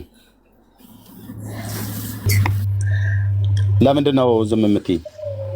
አይደለም አንተ እስከምጨርስ እኮ ነው እንትን ማይክሽን ከፍተሽ አውሪኝ ብዬ ስልሽ ለምን ነው ዝም የምትይኝ? ኦኬ እግዚአብሔር ነው ጥጃውን ቅረጹ ያላቸው? አይደለም በራሳቸው ነው እንጂ በራሳቸው ነው። እኔ ለምሳሌ አድምጪኝ። ኪሩቤልን ግን ቅረጹ ያለው ማን ነው? እግዚአብሔር። እኛ እግዚአብሔር ቅረጹ ብሎ ያለውን ጣዖት ነው ብለናል እኮ እኛ ነው ብለናል። በመጀመሪያ እኛ ብለናል ወይ? አድምጪኝ። እኛ ብለናል ወይ? እኛ እግዚአብሔር ቅረጹ አላላችሁም። እኔ እንደምሳሌ ኦርቶዶክስ የምትስለው ስዕል እየተደማመጠን አላልንም። እግዚአብሔር ቅረጹ ብሎ ያለውን እኛ ጣዖት ነው ብለናል። አሁን ይሄንን ጣዖት ነው ብለናል። እሱን አላችሁ አላልኩም። እኔ ስለኛ ነው አላልንም። ቆይ አድምጪኝ። አላልንም። የእናንተማ ቆንጅዬ ጣዖት ነው። ምን ቆንጅዬ? የእግዚአብሔር ነገር ከሆነ ጣዖት ሊሆን የሚችል እየተደማመጠን ቆንጅዬ ያልኩ እንዴ? ደግሞ የጣዖት ቆንጅዬ ያለ የእናንተማ በጣም እጅግ አስቀያሚ ቀፋፊ የሆነ ጣዖት ነው። ለምን እኔ ሳውራ ዝም በይ አትበለኛ እንዴ? አሁን እኮ አንተ የእግዚአብሔር ነገር ለጨርስና ጣዖት አይደለም አልከኝ አይደል? ለጨርስ ማይክ እንደዚህ ሚዩት ላደርግሽ ልገድር ነው። ኦኬ ልብ በይ። እናንተ እግዚአብሔር ቅረጹ ያለውን ጣዖት ትላላችሁ ብላ ስትል አላልንም ብዬ ስላት አዎ አላላችሁም አለች። ጥሩ። ስለዚህ እኛ አሁን ይሄንን ማንም ይሄንን ጣዖት ነው ብሎ የሚል ሰው የለም። ለምን? እግዚአብሔር አምላክ ለባሪያው ለዳዊት ባዘዘው መሰረት ልጁ ሰለሞንን እንዲሰራ ባዘዘው መሰረት ተሰርቷል ማለት ነው። ኦኬ። እግዚአብሔር ቅረጹ ያለው ነገር ሁሉ በሙሉ ጣዖት አይደለም። እግዚአብሔር ስሩ ብሎ ያለው ነገር ሁሉ በሙሉ ጣዖት አይደለም። ኦኬ አይደለም። እስራኤላውያኑ ጥጃ ሰሩ። ያ የሰሩትን ጥጃ ግን እግዚአብሔር ቅረጹ ብሏቸው አይደለም። አዎ። ስለዚህ እግዚአብሔር ቅረጹ ያላላቸው ጥጃም ይሁን ታቦትም ይሁን ስዕላስዕልም ይሁን ምንም በሙሉ ጣዖት ነው። ስለዚህ አሁን የእናንተ ጣዖት ነው። ለምን የኛ ጋር ሲሆን ብለሽ ካልሽ እናንተን እግዚአብሔር ቅረጹ አላላችሁማ ብሎናል ብለሽ ካልሽ መረጃ አስጨን። እኔ እኮ መረጃ ሊሆን የሚችለው የእግዚአብሔር የሆነ ነገር አሁን ለምሳሌ የእግዚአብሔር የሆነ ነገር ጣዖት ነው ልንል አንችልም። የእግዚአብሔር የሆነ ነገር አንልም አልኩሽ ደጋግመሽ። እቴ አማርኛ ትሰሚያለሽ አይደል? የእግዚአብሔር የሆነውን ነገር ጣዖት ነው አላልንም። እኛ ልንልም አንችልም አላልንም። ሰምተሽኛል አይደል? ስለዚህ እግዚአብሔርን ጣዖት ነው ብለን ባላልንበት የእግዚአብሔር የሆነውን ነገር ጣዖት ነው ልንል አንችልም አትበይ። ማንም ያለ የለም። እኛም አላልም፣ አንቺም አላልሽም። ኦኬ። እዚህ ላይ እንዳትናገሪ። የእግዚአብሔር የሆነውን ማን ነው ጣዖት ነው ብሎ ያለ? ማንም አይልም። እኔም አልልም፣ ማናችንም አንልም። እዚህ ላይ ደፍረን ለምን? በአምላካችን በእግዚአብሔር ቅዱስ ቃል ላይ ተጽፎ የተገኘ እውነት ነው። ይሄንን እዚህ ከወይራ እንጨት ቅረጽ ብሎ ያለውን እኔ ጣዖት ነው ብሎ የማለት ለመናገር የሞራሉም የምኑም ድፍረቱ የለኝም። ለምን? ይሄ የአምላክ የእግዚአብሔር ትእዛዝ ነው። ምንም እንኳን ኪዳኑ አሁን ባይሆንም በቀደመው ኪዳን ውስጥ እግዚአብሔር ያዘዘው በቅዱስ ቃሉ ላይ የተጻፈ እውነት ነው። ሳናላምጥ ነው የምንወጣው ይሄንን እውነት ማለት ነው። አሁን ይሄንን ግን እዛ ቅረጹ ብሏል ብለሽ ደብተራ ሁሉ መተተኛ ደብተራ ሁሉ በየጥጋ ጥጉ የሚቀራርጸውን ቅርጽ ከዚህ ጋር አመሳስለሽ እግዚአብሔር ያንን ቅረጹ ብሎ ስላለ ጣዖት ብለን እንደማንለው እኛም የምንቀርጸውን ጣዖት ብላችሁ አትበሉብን ብለሽ ካልሽ እነዚህ እዚህ ጋር ሰለሞን የሰራው እግዚአብሔር ቅረጹ ብሎ ነው። እናንተ የቀረጻችሁት ማቅረጹ ብሏችሁ ነው። እሱ ነገር እኛ እንደነገርኩክ መጽሐፍ ቅዱስን እንትኑን ሐሳቡን እንወስዳለን ከመጽሐፍ ቅዱስ ሐሳቡን። ለምሳሌ አሁን የጌታችን እሱ እንዴት እንደሆነ እንዴት እንደተሰቀለ ሕማሙን ሁሉ ነገሩ ተቀምጧል አይደለ መጽሐፍ ቅዱስ ላይ። ያንን ሐሳብ ወስደን በስዕል መልክ አስቀምጠ ነው። ከዛ እናንተ ማንቀረጹ አላችሁ ነገርኩ እኮ የመጽሐፍ ቅዱስን ሐሳቡን እንወስዳለን። ሐሳቡን እናንተ ማንቀረጹ አላችሁ። አሁን ታቦት ብላችሁ ይዛችሁ የምትወጡትን ማንቀረጹ አላችሁ። እንዴት ማለት? ማነው ቅረጹ ያላችሁ? ማነው ትእዛዝ የሰጠን? እግዚአብሔር ታቦትን ሙሴ እንዲቀርጽ አላዘዘውም እንዴ? የጠየኩት እናንተን እየጠየኩ ያታለኝ። እግዚአብሔርማ አድምጪ፣ ለሰለሞን ኪሩብ ከወይራ ቅረጽ እንዳለው ለሙሴም ከግራር እንጨት ታቦቱን ቅረጹት፣ እርዝመቱ 2 ክንድ ተኩል፣ ቁመቱ 1 ክንድ ተኩል፣ ወርዱ 1 ክንድ ተኩል ይሁን፣ በውስጥና በውጭ በወርቅ ለብጠው ብሎ ጌታ የተናገረውን ጴንጤ ቤት ነው የመጣሽው። እንግዲህ ይህንን የእግዚአብሔርን የጽድቅ ቃል በደንብ አድርገን እናጠጣሻለን ማለት ነው። 25:10 ላይ እንደዚህ ይላል። ይኸውልሽ እህት አለምዬ፣ ኦኬ፣ እንደዚህ ያለው ታቦቱን ቅረጹ ያለው ማን ነው? ራሱ ጌታ ማለት ነው። የጴንጤዎቹ አምላክ ቅረጹ አለ። የእስራኤል አምላክ እንደዚህ አለ፣ ከግራር እንጨት ታቦቱን ይስሩ፣ ርዝመቱ 2 ክንድ ተኩል፣ ወርዱም 1 ክንድ ተኩል፣ ቁመቱም 1 ክንድ ተኩል ይሆን ካለ በኋላ ይኸው በውስጥና በውጭ በምን ለብጠው ይላል? በቫርኒሽ ለቅልቀው፣ እንደናንተ ማለት ነው አይልም። በቫርኒሽ ነገር ቀባቀባ አድርገው፣ የዝገትም ነገር ምንድነው እንትን ነቀዝ እንዳይበላውም እሱን ቀባው አላለም። በውስጥና በውጭ በምን አሉት ይላል? በወርቅ ለብጠው፣ በእርሱም ላይ በዙሪያው የወርቅ አክሊል አድርግለት ብሎ አለው ይላል። በምን ለብጠው? በወርቅ ለብጠው። በቫርኒሽ ቀባው አይደለም ያለው፣ በወርቅ ነው የተለበጠው። ከምን የተሰራው? ከግራር እንጨት። ማን ያዘው? እግዚአብሔር። ስለዚህ እግዚአብሔር ታቦትን ስሩ ብሎ ማሲል ለሙሴ አለው። እግዚአብሔር ሙሴንም አለ ይላል። እግዚአብሔርም ሙሴን እንዲህ ሲል ተናገረው ይላል። እህትዬ የእናንተን ማን የተናገረው ነው? የእናንተን ታቦት እንዲሰራ የእናንተ ስዕል እንዲሳል እግዚአብሔር ለማን ነው? ለመምሬ ማን ነው? እኛ መጽሐፍ ቅዱስን አይደል እንደምንከተለው? መጽሐፍ የሚለውን እኮ አትከተሉም። እናንተ መጽሐፍ ቅዱስ እናንተ የመጽሐፍ ቅዱስ አመፀኞች ናችሁ። በመጽሐፍ ቅዱስ ላይ ያመጻችሁ ማለት ነው። በምንድን ነው ልናመጽ የቻልነው? እንዴት ነው እንደዚህ? ሀሳብ አታስቀይሪ። በኋላ እነግርሻለሁ። እግዚአብሔር ለሙሴ እንዲህና እንዲህ አድርግ ብሎ ይኸው አዘዘው። ታቦቱ የሚሰራበትን፣ የካህናቱ ልብስ የሚጠለፍበትን፣ ኪሩብን የሚሰራበትን፣ መሎጊያ የሚያደርግበትን እያንዳንዱ ነገር የዕጣን መሰዊያውን፣ የህብስት ገበታውን፣ መቅረዙን፣ የነሐስ መሰዊያውን በሙሉ የሚደረጉትን ነገር ሁሉ በሙሉ በሰለሞንም ዘመን ከኪሩብን ከተቀጠቀጠ ወርቅ ስራ አለው ኪሩቡን። በሰለሞን ዘመነ መንግስት ደግሞ ከወይራ እንጨት እንዲሰራ አዘዘው። ከዛ በወርቅ ለብጠው አለው ማለት ነው። ይሄንን ሲል ራሱ ጌታን የተናገረው የአብርሃም አምላክ ማለት ነው። እግዚአብሔር ባዘዘው መሰረት ሰለሞንም ሰራ፣ ሙሴም በዘመኑ ሰራ ማለት ነው። እናንተ ማን ባዘዛችሁ መሰረት ነው ናርዶስ የተሰራው? ነው እናንተ የተቀረጸው የሳላችሁትንም የሳላችሁት በቆዳም ላይ ይሁን በጨርቅ ላይ በወረቀት ላይ ጽፋችሁ የምትሰግዱት የማርያምም ስዕል በይ የመድኃኒዓለም ስዕል በይ ታቦትም በሉት ምንም በሉት የምታደርጉትን ሁሉ ማን ያዘዘው ነው? ማን ነው ትእዛዝ ተቀባይ የነበረው? አይደለም። እኛ መጽሐፍን ስለምንከተል የመጽሐፍ ቅዱስ ሀሳብ ነው እንጂ ማን አዘዛችሁ? እግዚአብሔር ሳያዛችሁ ነው የምትሰሩት ማለት ነው።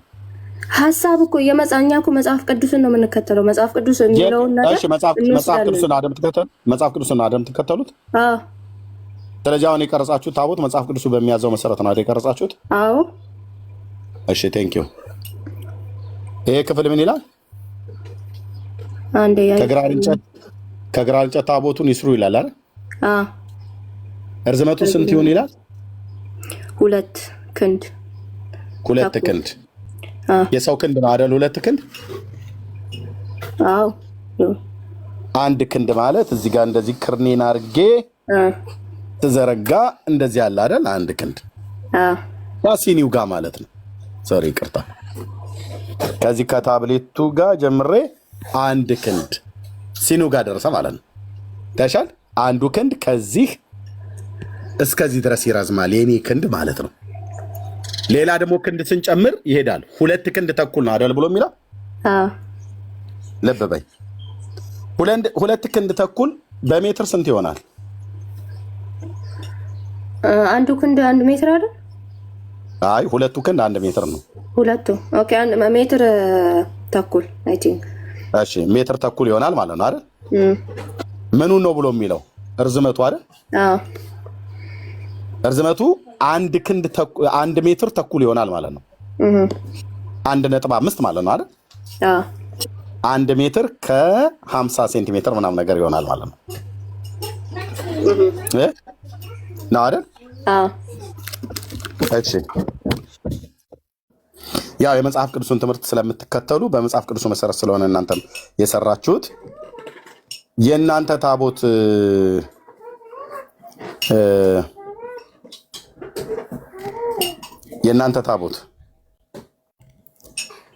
ይሄ ስንት ክንድ ተኩል ይሆናል? 1 ሜትር ይሆናል ይሄ?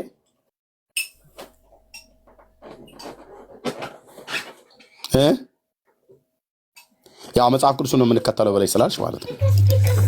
1 ሜትር ይሆናል። መቼም ዝም ብሎ አይደለም የሚቀመጠው። ይሄ 1 ሜትር ይሆናል? አዎ ሊሆን ይችላል። ላላውቀው እችላለሁ በእርግጠኝነት። 2 ክንድ ይሆናል ይሄ ወገኖች። 60 ሴንቲሜትር ነው። 60 ሴንቲሜትር ነው። ኤግዛክት አንተ ታውቀዋለህ፣ መትረህ ታውቃለህ? አዎ በስርዓት የኛ መቼም ቤተክርስቲያን ዝም አይደለም የምታስቀምጠው። በስርዓት እኮ አልኩሽ። እባክሽ የማታውቂውን ከምትናገር የሚያውቅ ሰው ሲነግርሽ ብትሰሚ ትምህርት ይሆንሻል። 60 ሴንቲሜትር ነው እንደዚህ ነው ምናምን ነገር ነው ርቀቱ 60 ሴንቲሜትር። ኦኬ ስለዚህ የመጽሐፍ ቅዱሱ ስንት ሜትር ነው? 1 ክንድ ነው። 2 ክንድ ርዝመቱ 2 ክንድ ተኩል ማለት 1 ሜትር ከ50 ሴንቲሜትር ማለት ነው።